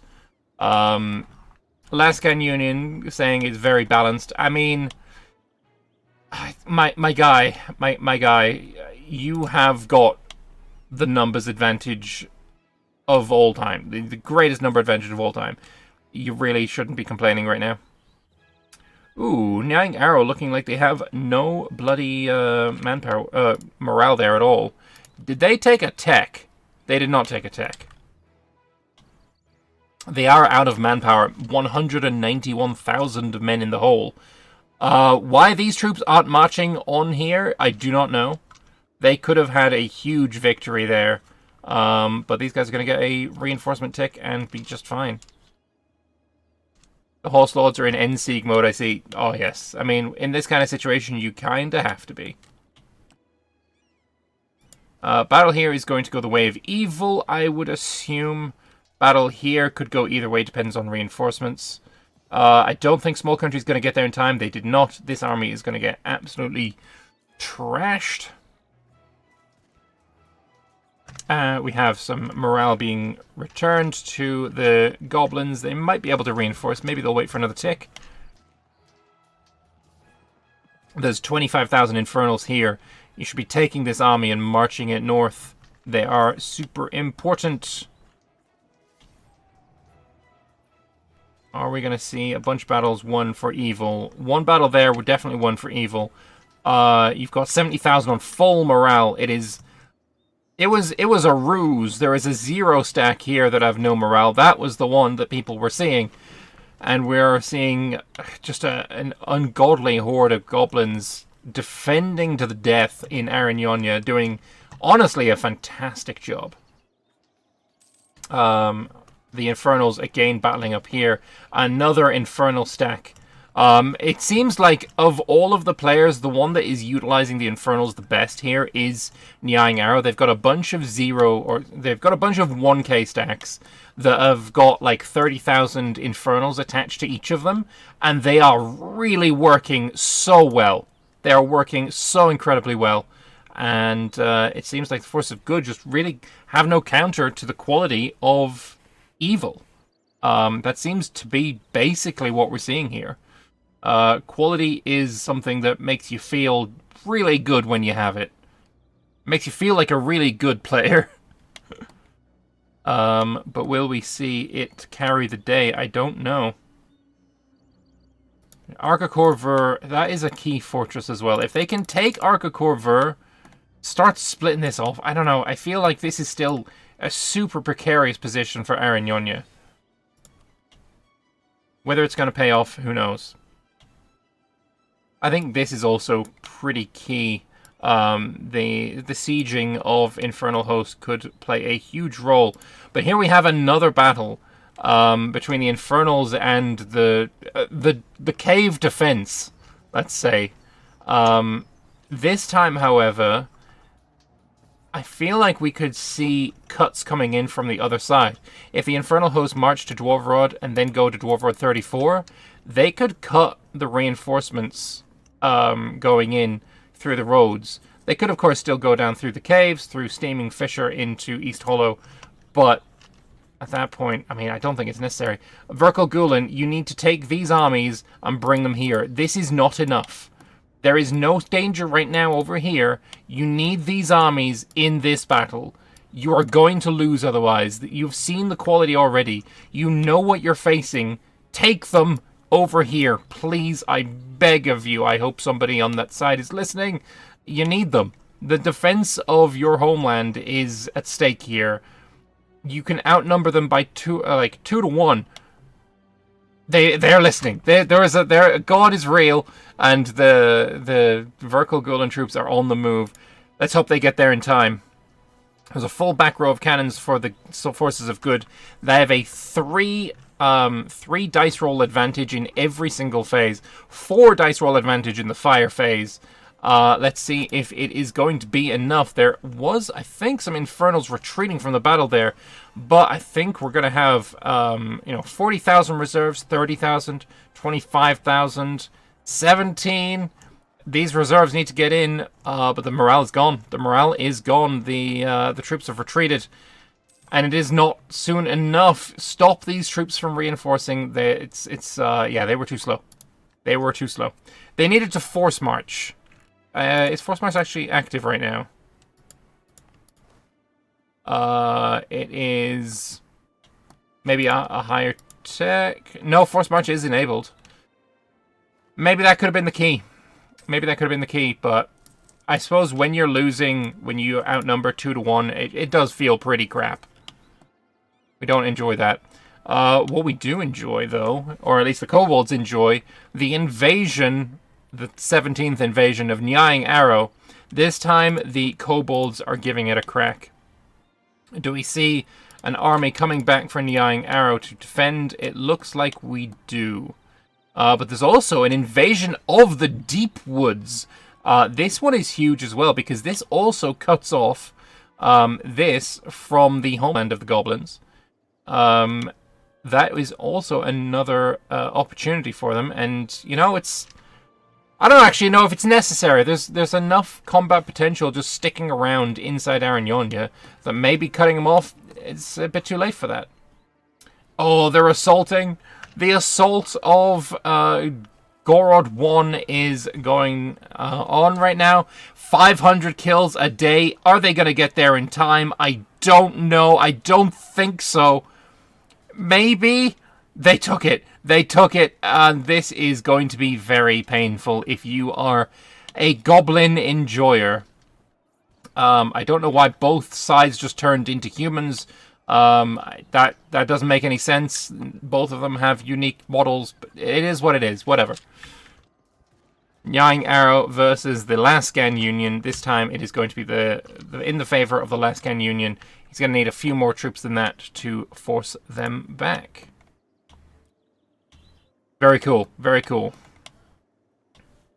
How is 1Z doing? This army it's holding its own. This is like Fortress 1Z. It looks like they again pushed very much north. But again being pushed back. Ranraj pushing them back with the aid of the Jade March. Speaking of the Jade March, there is another 50,000 Celestials here, which you get one Gulen troop to march over here, turn on the attach, get the Celestials to attach, and then you march them back. Very important that you get them involved, because your troops, they're just kind of shit compared to the Celestials. Or rather, the Infernals. Very, very important to get in the good troops. A larger army coming back now for the Nyang Arrow. They're going straight in. There is no chill on these guys. They're leaving. Why is Liscan Union leaving?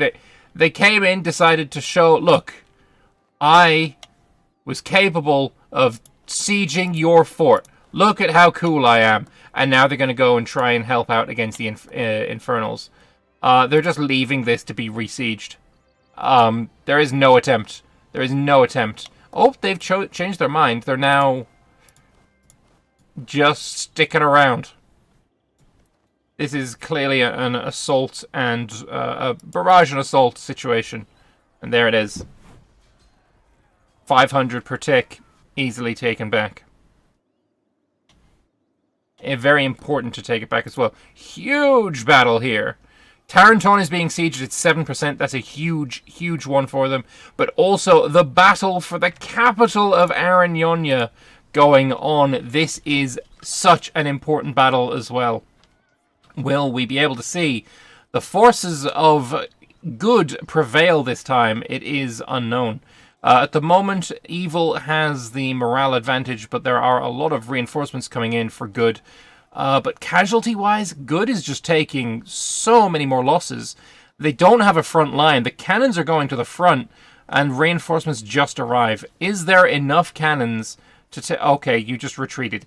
Okay, this isn't Victoria 2. Yeah.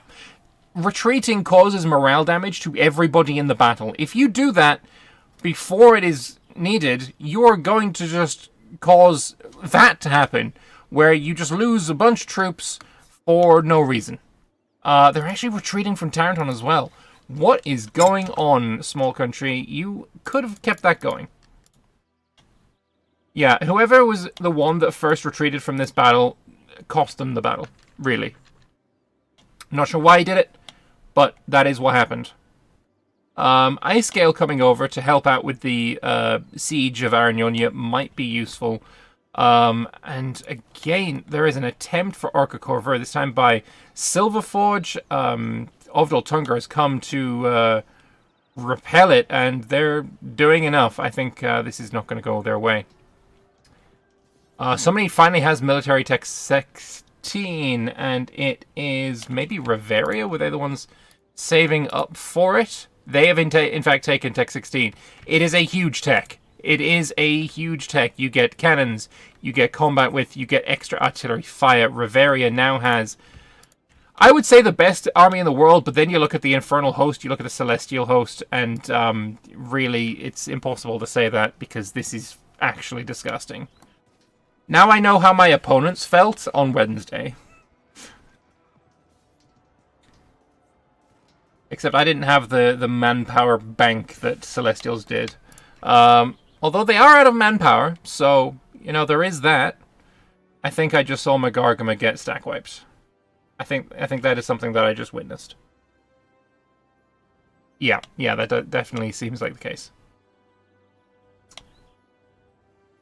Alright, where is the next attempted assault? They could attempt to go this side of the river, the Lake Silvermere. It is potential to go this side.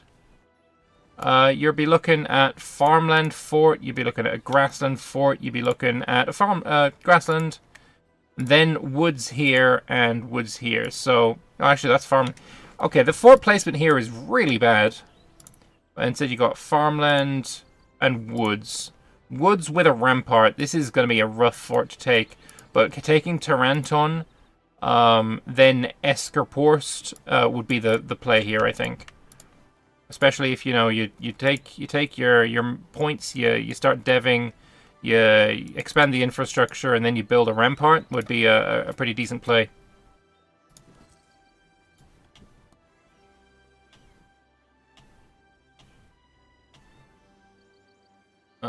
Does it? Okay, Nyang Arrow were trying potentially to take Gord, but then they've seen that the enemy are coming. Because they do now have scrying. That is a thing that they have now. They didn't before. And they're getting out of there because that seems like a terrible idea. And for some reason, the Infernal host is retreating. They showed what they were worth, and then they're leaving. It's very interesting indeed. Oh, they're going Heroes Vale! They're going around to Heroes Vale! Yeah, you need to get one of your troops, go here, scorch this province. Very, very important. Magargama, where are you off to? You're just taking some 0 attrition land, that's fair.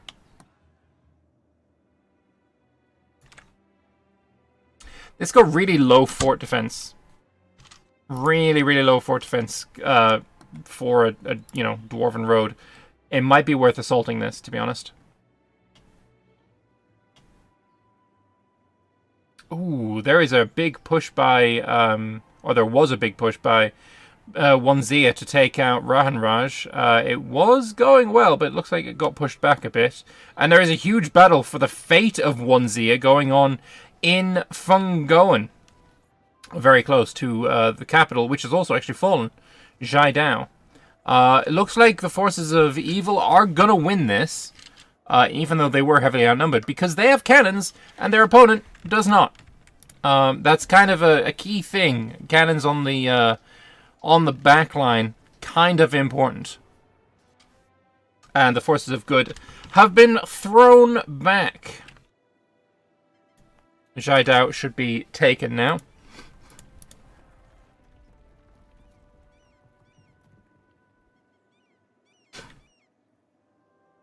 Alright, Jaidao taken back, and things are going well. They managed to get an attack going in the mountains of Tugayasa, which is a mountain fort, but it is siege, so you're getting a -3, -4 on this fort. This is crazy. You do not want to be attacking here. This is you're just losing so hard.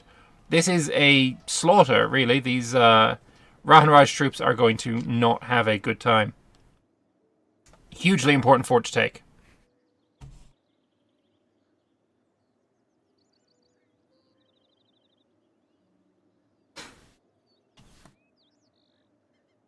And the defense of Wanzia going well. They're going to be taking back their forts.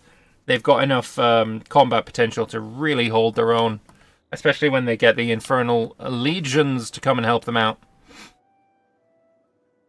Things aren't going well for them.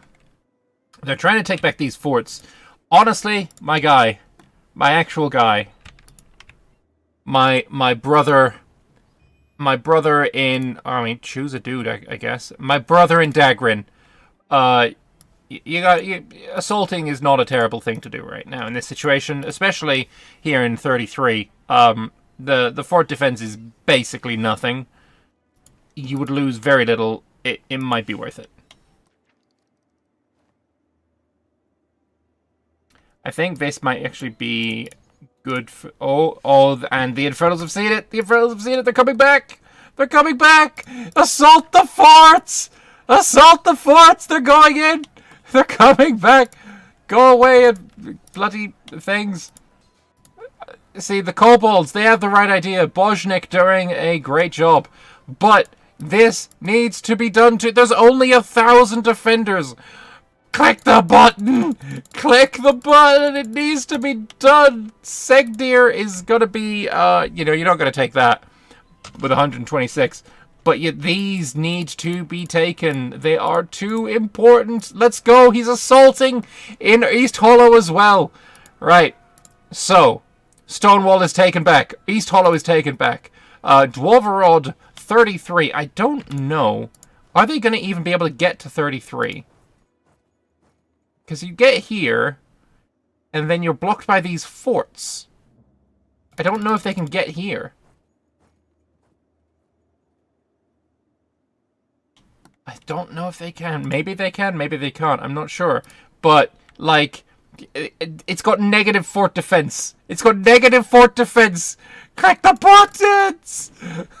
Yay, it's surrendered. Okay, this is huge. Now you need to defend them, because these guys have got no garrison whatsoever. They can click the button, assault in mere moments. You need to attack this army. You need to attack this army, and you need to place another blocking army in Segrode. Place a huge army in Segrode, and then attack this. That is, it's key. It's important. It's vital, and you let him escape. I suppose letting him escape is probably better. You'll lose less troops, because his armies slap yours silly. So, Yeah, no, there is that. Huge W. Huge W for Verkle Gulen. And it all came about because Infernal Host decided, you know what, I'm going to go back for Heroes Vale. This march is what cost them 3 forts. All of that progress that took them quite a lot of blood. Actually, it's not really blood, is it? Because you're spirits. Quite a lot of ectoplasm to take those, and now you've lost them. How much loanage are we at? Oh, losing a K a month! 52,000 ducats of debt. You have 136 loans. You can take up to 285. So we've got another 100 and... We've got about 10 years left. This is stupid, though. This is not the play. Please tell me you can't see... I mean, you knew they were here. Are you going to try and assault this? Are you just hoping that his attention is diverted? Because, yeah, I don't know about this one. I'm not sure about this one.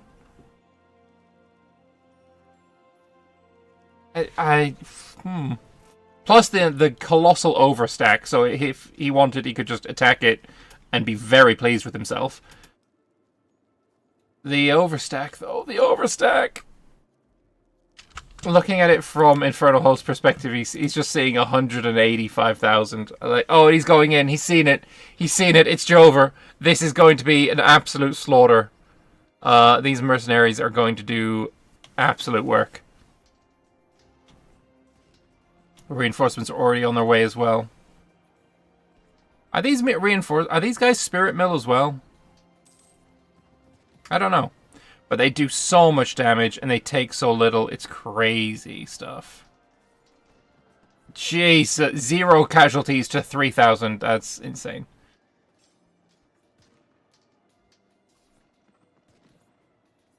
I would be crying. I would be crying if I see these numbers against me. That is not what you want to see. It is not what you want to see. Huge losses. And they have enough to keep it going. It's crazy. RiverDoge has paused. I'm not sure why. Oh shit! Well, no, we got an hour left. I was like, whoa. Prepare yourself. What? What for? What for, RiverDoge? What is going on? Hang on, I've just got a message from him.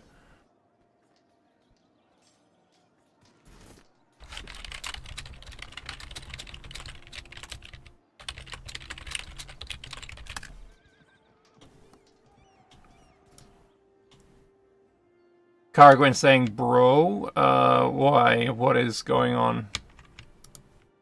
What has he seen?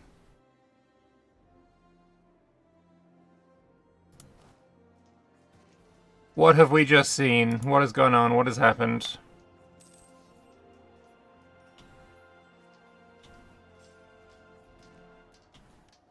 I don't see any changes to the map. I don't know what just happened.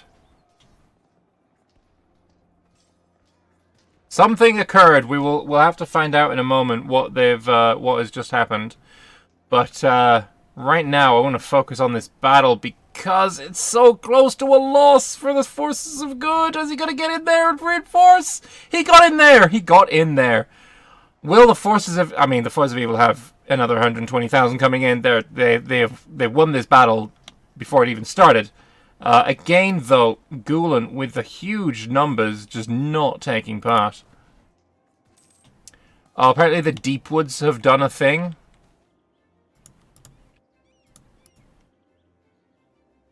I'm not sure what... this is what happened.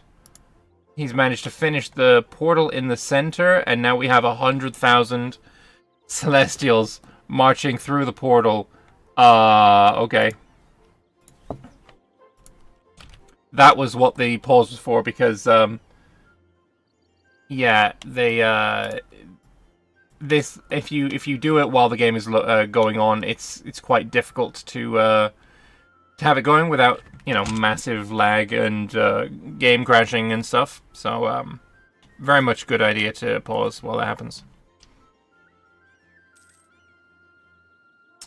Ooh, Battle Ward was taken, but again, it was retaken, and now Nyang Arrow is there with a full stack. Lots of dead artificers here. But they've taken Battle Ward back, which is huge.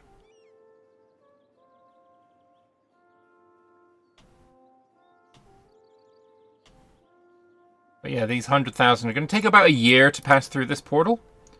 But when they arrive, they're going to do such work. There's another forest on the other continent. Yes, so this is the Deep Woods. This is the realm of...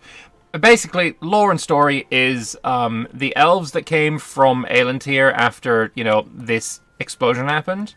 A bunch of them found their way into this forest, which was controlled by the Fae, the elves. Not the elves, but like Fae realm. And they turned into the Deep Woods elves. This forest, it was magical before the elves arrived, and there is a portal to another area over here, which is another Fae realm forest. So there is a portal between this province and this province, and the 100,000 Fae, not Fae, Celestials have arrived. This is going to be a really big game changer, I feel. 100,000 is a huge game changer. We'll see what they manage to do with it. There's no general here. I'm just going to point out, Verkelgulen, there is no general here. Just saying. Just saying that this is, no general. Leaving without further comment. And another huge battle going on. Looks like the Infernal Host has gotten tired of his land being sieged with impunity, and they're trying to take it back. And it looks like they're losing as well. Here they're definitely winning, but here they may end up winning this battle. Or losing the battle. Having a terrible general versus a decent one. Though those reinforcements are definitely going to swing it, and yeah, I just saw like 6,000 casualties in one tick. We're gonna see the Infernal Host win there. This host of Praketa reinforcements are just nowhere near fast enough. Even though they've got an 8-shock general, the War Wizard there. I mean, if they manage to get in time, I'll be very no, they didn't get in there in time. It might be worth continuing the assault, though. I mean, you might want to turn this guy around, otherwise this guy's going to get stack wiped. Just saying. It's going to be a definite loss for Praketa. But right now they're doing pretty decent. No, they're not. Never mind. They're definitely not doing decent. Are the Celestials and Initiative in the bit pocket? No, this is just for the DevClash.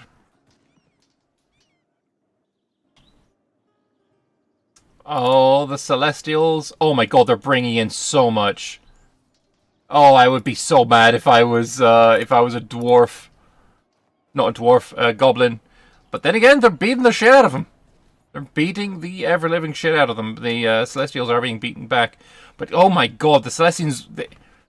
The angels woke up and they chose violence. This was 50,000. I mean, they only dealt 20k casualties. But the amount that they lost in dealing that is insane. Another battle on Arca Corver. The goblins have once again had to defend this key fortress. It is such a key place to defend. There are some Infernals coming in with 1k. That's huge. And I guess there are some evil people that are complaining about the strength of Celestials, but, you know... Yeah, there is this that kind of hurts. And now Hero's Veil. Do we have a Scorch on this province? We do! We do! Fantastic news. Great news. So reinforcements from Gulen need to get involved. They are. Hopefully we have cannons coming in with that. There is-ish. You need more. You need to be drip feeding in. 57,000 coming in there. Lovely stuff. I feel like reinforcements, like, going in properly, you could probably win this fight. You got a 3 advantage. The generals are way better for you in the shock phase, equal in the fire phase. So we could end up seeing a Dwarven W right here, the first one we've seen in quite some time, I'm not going to lie.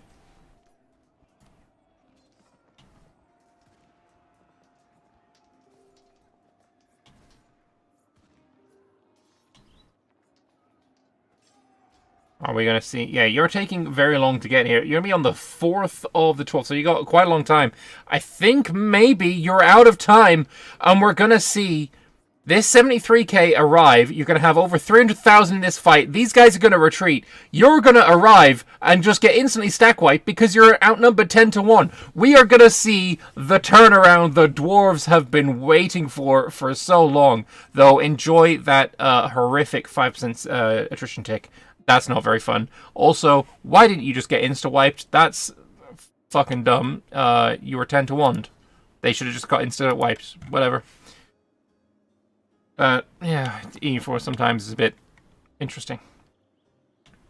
Oh, lovely. I love the fact that there's always a bit of cope as well going on.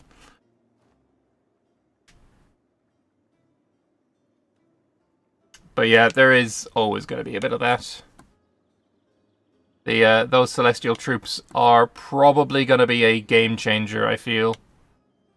Which is no wonder that the evil is feeling a little bit salty about it, because they are already fighting against the tide. In basically every front, they're fighting against the tide. So seeing the enemy get such huge bonuses is not looking good. Like, they've started to really lose in 1Z now. There's a path all the way cutting 1Z in half, and the amount of reinforcements that the good guys can come to bear in the north here is way, way higher. 147,000. Infernals, though, are going to be very, very welcome. You might want to get them in, though. I'm not going to lie. Oh, these are all controlled, I think, by 1Z stacks. Definitely look to maybe do a cut.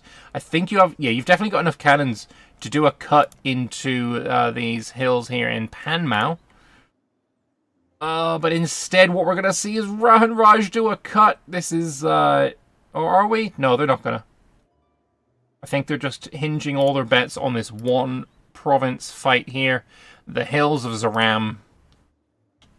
Which, you know, cut plays, they can go well, they can go really poorly if you time them badly.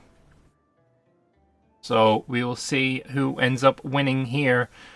2.5% discipline, very useful for Nyang Arrow. Let's go on here. Ugh, bad roll there. And we'll see if we can get a W here for the Forces of Evil. At least there is no 100,000, you know, celestial troops over here. That would certainly be turning the tide a little bit too far in one direction. 200,000 ready to reinforce, whereas on their side there's another 150,000 ready to reinforce. It's a good thing that the evil side has more quality. I mean, yeah, you'd want to get those troops involved before you run out on morale. They're going to get there in time, with plenty of time to spare. What would be funny is if the Forces of Evil had some army that they could go around and just deoccupy Tamawong, assault it, so when these guys retreat, they're completely trapped. That would be very funny. Mercenaries coming in now for 1Z as well. How's their professionalism doing? It's completely out. Makes sense, but look at the numbers. Look at the absolute numbers. There's another assault going on by the kobolds. I suppose they have the numbers to be able to afford extra assaults. Reinforcements there. Key timing for 1Z. You need to get the troops ready to reinforce again. Because, yeah, there's just... The numbers advantage that your enemies have is very, very heavy. The troops are going to come in now for the Golden Dragon Empire, another 26,000 infantry. The cannons there actually going to come in key as well. There is no cannons really on the back line. They're going to come in key, but I do not think it is going to be enough.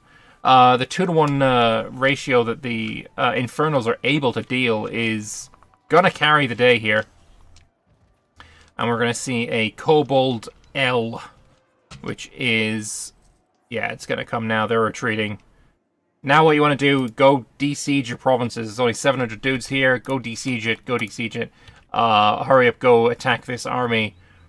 Get involved. Get involved. Once again, this army is just here, sieging menacingly. They're standing there. Yeah. Looking down.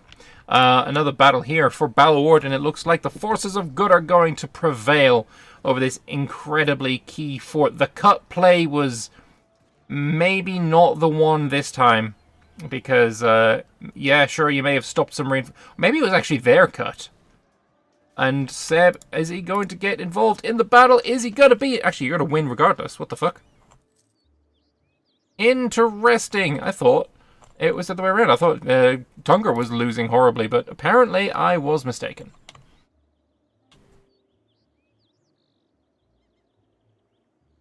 That feeling when you fight the Infernal Host or stand still in the caves and then they spawn infinite manpower. Yeah. Yeah, I feel like that's very much... they're getting 14,000 a month while not slackening. What I will say is it was said that this would have been removed for this session, and it kind of wasn't. So there is that. Are we going to see pushes anymore? Again, the evil side has managed to push back. It's funny, the Infernals spawn... sorry, the Celestials spawn a shit ton of troops. And then evil copes. But after coping, they then push them back past Up Creek, and they're moving into West Wall Wood. And winning in West Wall Wood as well. So, they cope, they sieve, they sneed, and they win. That is the average life cycle of an evil doer. So another W here is going to come in for the forces of evil. They have cannons, their enemies do not.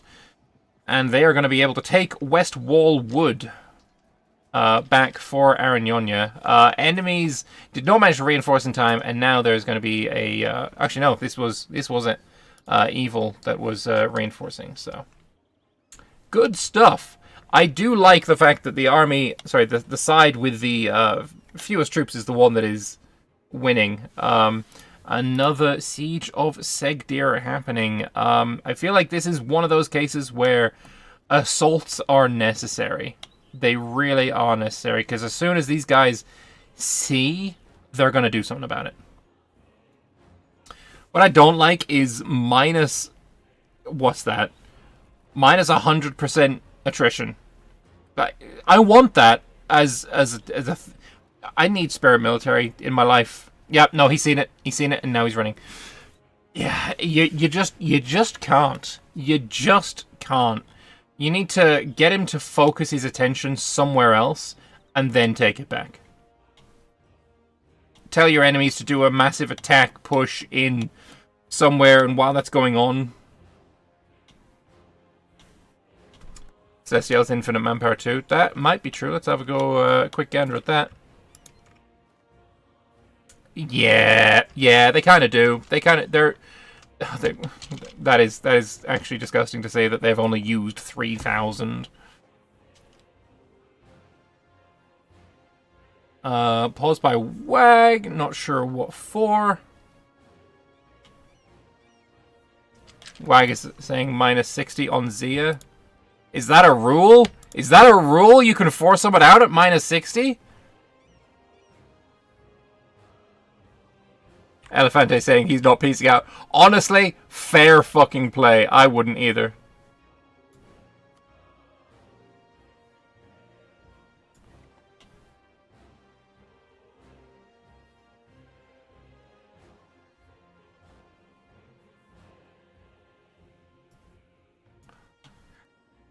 Devs are human, guys.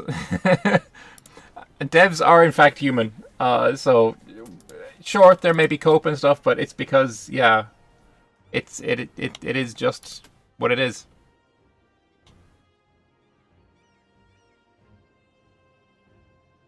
It is what it is. I will be right back just a moment while this is going on and paused, because I need to go say goodnight to my child, who is going to bed right now. So I'll be right back.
Alright, looks like that battle is still going on. And I have returned. So it looks like 1Z is not going to get pieced out.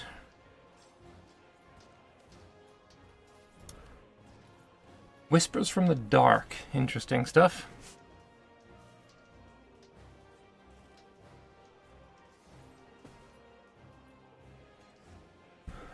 We are going to probably see another Zia victory here. Though if they manage to get all of their troops involved, maybe not. This is a hugely bloody battle. I wish, as an observer, I could see the casualties at the end of each battle. That is something I really dislike that isn't a thing. Like, if I'm doing just observe mode, clicking on it, I wonder, can I see the end result? I can't see the numbers flying off, but maybe I'll be able to see the end result. I'm not sure. There's a full back row of cannons for both sides. Nope, there's no cannons in the back row now for 1Z. They are coming in with some cannon reserves. Cannons also retreating for the dragons, but they have reserves coming in as well. This is so close. This is so close. This army right here needs to get involved, otherwise the Zia will lose. It's moving the wrong way!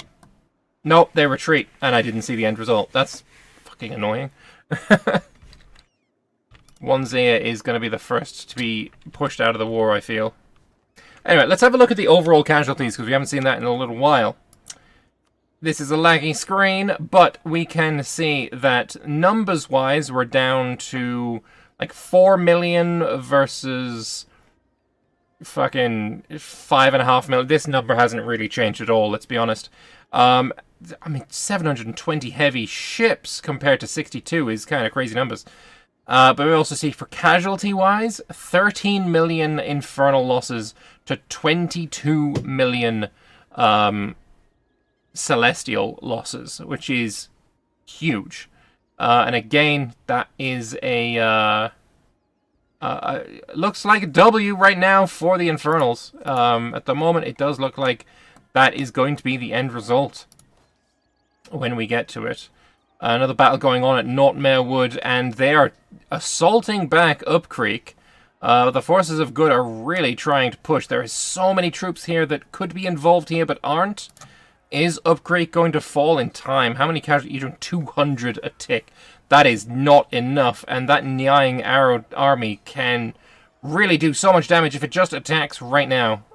It would be worth it, because there's so many of these troops that are on really low units per regiment. It would be worth assaulting it. Go in. Go right now. No, it's too late.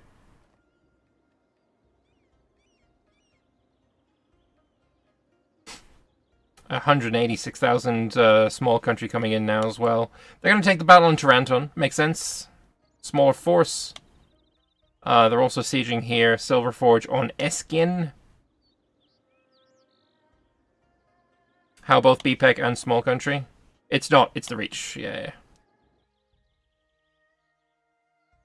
And now we have two battles going on simultaneously, and I have a feeling Evil is going to win both of them, but it all depends on reinforcements. Of course, there are more reinforcements coming in for the forces of good. Evil is looking like they want to try and save Arca Corver, and it looks like they're gonna get there in time as well to do it. You definitely don't want to be the attacking side in Arca Corver. I feel like while these troops are very badly damaged, as soon as they get taken over by actual good troops, they're going to do so much damage. And Evil actually lost the Battle of Taranton. Right now it looks like they're winning the Battle of Moraked, but there are enough reinforcements coming in from the Reach specifically that will be able to overcome that amount, I think. Oh, and then again, you're going to need some reinforcements in Arca Corver. This may be the time that Arca Corver finally falls. We have a battle is about to be lost by the Goblins and the Infernals.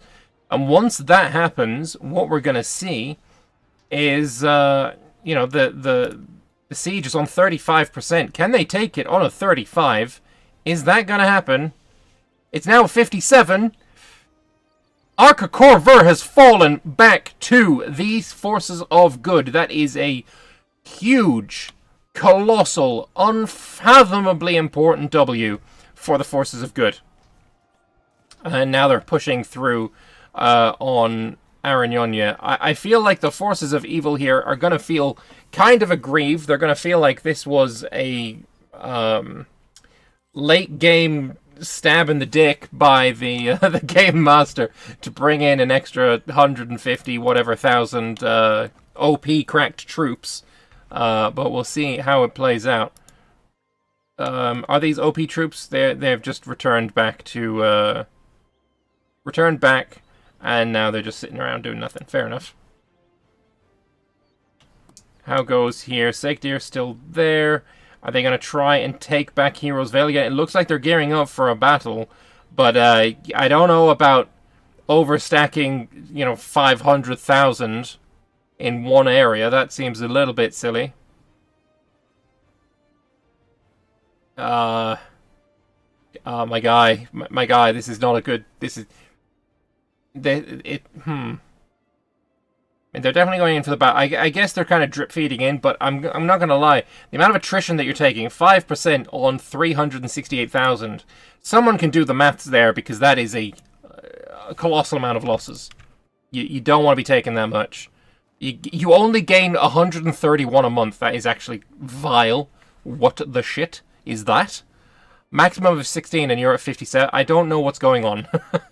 But you need 0 to reinforce. It's going to be more again. Are we now seeing 1 Zia completely overrun? It does seem that way. Minus 74. I don't know what the rules are for this, but it would not be... it would not be, in my opinion, a force piece until 95%. That's how I like to play it.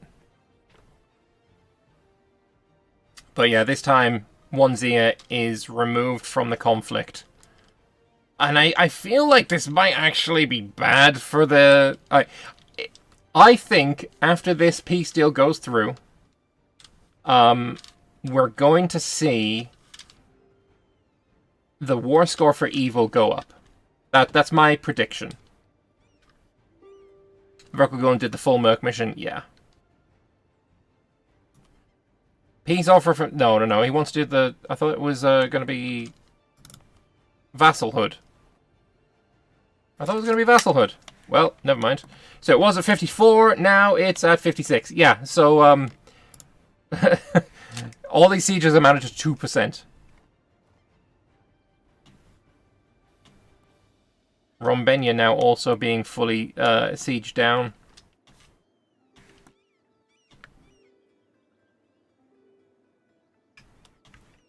Yeah, and now the Force of Good are really on the ascendancy. They're pushing on bloody Aranyonia very hard. Arca Corver has fallen, so honestly, we could see all these guys stack wiped. If these guys push in, take this fort, take this fort, take this fort, prevent these guys from actually retreating properly, we could definitely see a full stack wipe of hundreds of thousands of goblins.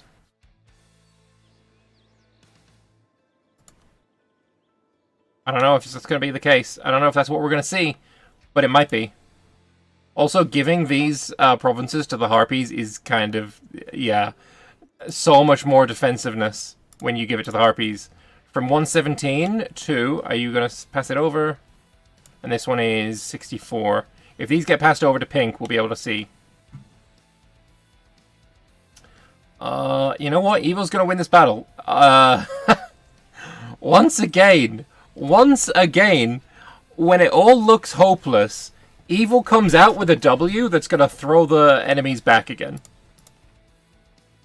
But now there is a hugely painful fort to get through. You managed to actually win this battle, and now you're able to get out of there. Okay. Battle in the south as well. They are going to try and cut them off.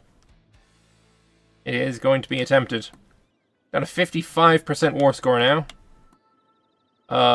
And it looks like a W for Gulen in Hero's Veil. Though, I mean, that's 338,000, another ton of thousand here, so I don't know. I don't think that's gonna be a permanent W. We'll see. It looks like as well there's another battle going on here that Infernals are going to lose. Infernals had they're winning, technically, and also just legitimately they're winning. But I feel like they're just... It's so painful on every front. Whether they stay winning, I don't know. Aranyonia has got 35,000 manpower. They managed to get some proper troops and not just mercs around. I just want to point out as well, look underneath my face. I'm going to turn off my webcam for just a moment, right?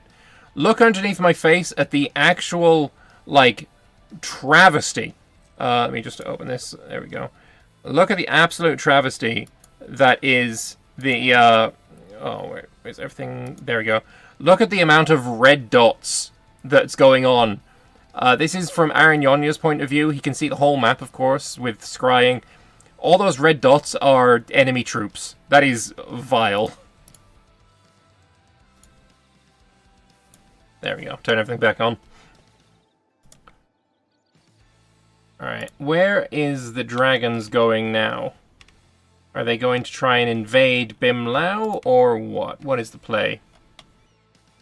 They're going north. They want to take out Zabatondiask, who have pushed out Magargama completely and are actually... What the fuck is going on? They're actually winning again.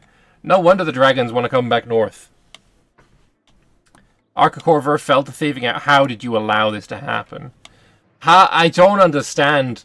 The L's that the humans, the Celestials keep taking. This was such a big W, and now you've just turned... Okay, you know what? It is what it is. It is what it is. Evil taking a loss here, but they take a win here. They take a loss here, but, like, let's be honest, it really doesn't matter with this. I feel like this is just such a misplay from the Infernals. They could have quite comfortably taken both of these, and then had, like, 100,000 of these troops go somewhere else to win elsewhere.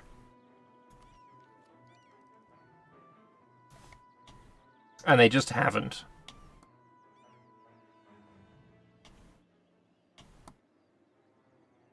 And where's the front line going to be next? Are they fighting goblins? Okay, interesting. They're drilling. You're drilling. People died and you're just sat there drilling. Shocking. And yes, Infernals are going to try again for this three-pronged siege. I mean, honestly, they could, though. They've got the quality to be able to do it. It's kind of crazy not to. And then what you want to do is sit one army just on Salahad Gate. Just sit him there with your 0% fucking attrition. Sit this entire army there and just laugh at the complete ineffectualness of Praketa to dislodge you.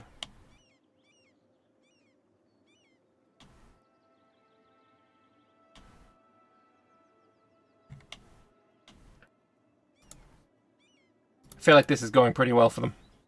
Evil is going to win for sure.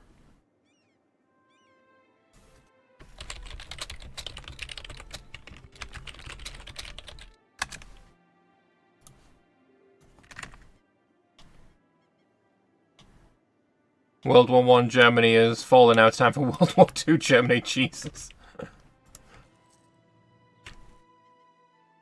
Well, we see the entire sea line, not sea line, but the Karinyana River is currently being sieged. All of these porcelain cities. Bimlau, I don't think is going to last very long. We do have an Infernal Host army here that could do something, but again, his attention is just far too distracted. Oh my god. Like 400,000 Infernal Spirits just for Verkal Gulen, I feel is overkill. Lord Cope, who is that? That's Arian Yonya. Yeah, I have quality, but I'm outnumbered to a fucking comical level. 140% discipline, can't really beat that. He's not wrong. They are not wrong at all. And that is a huge amount of outnumberingness.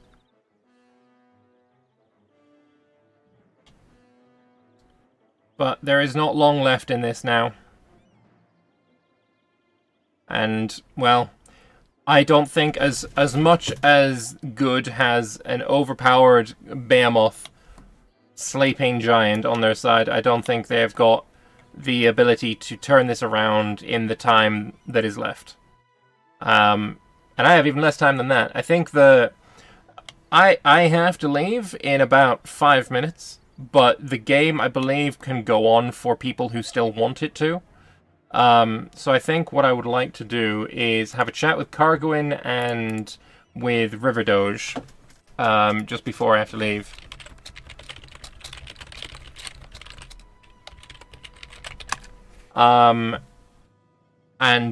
Yeah, basically thank them for setting up the multiplayer, because it's been a whole host of fun. And yeah, maybe we can have that chat would be nice. Let's see, like every single... Oh, hey, I can go talk to RiverDoge now, actually. He's on his own. Hello there, RiverDoge. How are you doing? I'm vibing. How's it going? Just vibing. This has been a hugely bloody war. Like... How many casualties are they at? I haven't actually looked. Less than you. I knew that much. You're at 24.8 million. They're at 13.8 million. Yes. So we've overflowed like 10 times now. Yeah, more than likely. The screen's gonna be interesting. It is. But yeah, I have to leave in about 3 minutes, so I want to just come in here and thank you for setting all this up. This was a whole lot of fun to cast, and I hope everyone enjoyed it. Yeah, I think there's some salt, but I think everyone otherwise is having fun, right? Like, the funny thing for me has been both sides. They're like, wow, the other side's so overpowered. Both sides are saying the same thing, so it's like, oh, maybe it's not that bad then. Yeah. I actually think it turned out pretty well. I mean, as far as balance goes. At the end of the day, they may be developers, but they are still human, and being salty over multiplayer games is human nature. It's a human staple, actually. Yeah. But no, I think I can more or less kind of say this is a celestial victory. The Infernals put up a really good fight. I will say though, Sarhol, I think the Sarhol front they actually won. You could probably argue they won. A celestial victory. You know, are you colorblind, or are you just so minus 53? So the reason for that is I'm not partaking in battles, and the only way for me to gain war score in a show superiority is for me to actually go fight. And I've only fought like 5 or 6 battles this whole war. But Kargwin is fighting constantly, right? So he's constantly gaining war score. But everyone else's battles are contributing to your war score. I don't actually think they are, at least not the same, because the Infernals have actually lost a lot of battles recently, and the war score has not budged. I think because the war score would be you need to have enough wins from battles, and they have still got enough war score from battles. Yeah, you're far too much in the gutter, so you lost the ticking. The war screen is not helpful for me because I scroll through and it's not even every battle, unfortunately. Yeah, and also you can't see war score from battles because it's off the top of the screen. Yeah, but we have pieced out Buslar and Wanzia. Yeah. And Rambenya is getting kind of close to being pieced outable, though they're winning in the south, so they need to lose quite a bit more land. I think at the end of the day, the W, according to the rules that were placed in the chat today at 5 a.m., was the winner will be determined by which side is currently winning at the end of the session. Whoa, we're ignoring that part. You're leaving out the most players and or development on their side. Well, I mean, you started with an advantage on there. I feel like the red number is enough. I think the Infernals won the spiritual battle because they held on very well against overwhelming odds. Yeah. I think they were outnumbered significantly. They were. There was like a few times where I think actually if I hadn't stepped in, they might have actually been a different outcome for this war. But I don't know. I think part of it was the Celestial side didn't really full commit until like halfway into the war. Like a lot of them were still like very nervous. I don't know how to put it. No, that's fair. Because now you're seeing like with now that manpower is drained, you see like the real real fighting spirit when there's no manpower left. Yeah. But no, I think the Infernal side did a really good job. Like they held a long time in the East for like especially. Yeah. Celeste was like a 6-1 numbers. In total, I think it was 3.5 million for the Infernals and 6 million, I want to say. We were just about 6 million. Yeah. For the side. So you outnumbered them almost 2-1, and right now the numbers are. Let's try and do quick math. You've got 5.5 million on your side, and they've got 2.5 million. So you outnumber them over 2-1. Buslar was rough. Yeah. The Buslar actually had their internet crash. It might have gone a little differently if that hadn't happened. I did mostly stop intervening about like the last hour. I haven't really partaken in a single battle. Right. Other than like the Deep Woods jump scare, which I was just fucking with Seb. I should have spawned like 500k right there just to scare him and then deleted them, but you just saw rapid chat typing. There was a lot of messages at once when that happened. Can imagine. But yeah, no, I appreciate you streaming and casting it. It was always fun to see like the caster POV, even though I technically have like God's eye view. It's not quite like an observer point of view.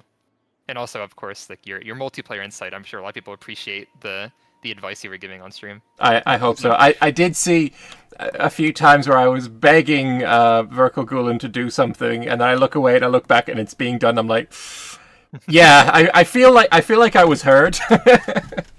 Yeah, the thing with the fort in the Western Raj that you were telling me, I just sent the 1k there because you were begging for the fort. I saw that. That was great. They're on vacation. You know, the angels don't get out of the celestial realm very often. So. Well, I think the big difference is in the way that your troops were used. Obviously, you didn't do too much in the way of battles, but for the Infernal side, there was a lot, especially for Seb. I think the multiplayer experience really pulling through there. He made a bunch of 1k stacks. To which the Infernals attached like 30k to each of them. So he essentially had extra armies to work with, and that really did a lot. Like, that was hugely key. Before the war started, I was telling them they got to do it. I don't know if they might have already been their plan, but I was like, yo, Kargwin, there's no way you can micro all this, right? Yeah, it's too much. I think Kargwin's plan right now is to burn Gulan. That's their last act. Yeah, he's been sat there with like 500k for so long. Like he could have done this a long time ago. Yeah. He's about to get his army trapped, though. I will say, if he loses a single battle, he's gonna lose it. Yeah. Because Magargum is Kugdir coming. in from the rear. He has Tech 16 advantage, and he also is like pretty strong. He will definitely lose that. He might be able to move back and get that forward, though. I don't know. If Magargama, no, sorry, Kugdir assaults, and he is. Now there is no retreat for Infernal. If he loses a single battle, then that army is going to get wiped. Yeah, I kind of want to have like one brawl with Karguin at the end here, but there's no like front where he has like a large army that I can just bash my head against. Other than literally the caves. I think I'm gonna watch this battle and then I'm gonna end my my casting. I think we're at that point where it's gonna happen. Yeah, I mean, it'd be a good end of the war. Yeah, if he loses either of these battles, which I actually don't know if he will, because obviously those troops are scary as fuck. Sec 16 too. He has morale advantage in Sec 16. I think he wins these actually. I do like Allpug there in chat. Operation Cave In. You're gonna need to do a little bit more than you are doing. That southern battle you're gonna lose very fast. Oh yeah, that was brutal actually. He just exploded. Operation Cave In, and now we see the Infernals looking like Spider-Man holding up the rubble. They're gonna win both battles. Honestly, there is no way that the top battle he'll only win if he moves his army over. But it looks like he'll win the bottom battle in time. The southern battle. Yeah, he's got plenty of time for it. He can also go back and re-siege the fort.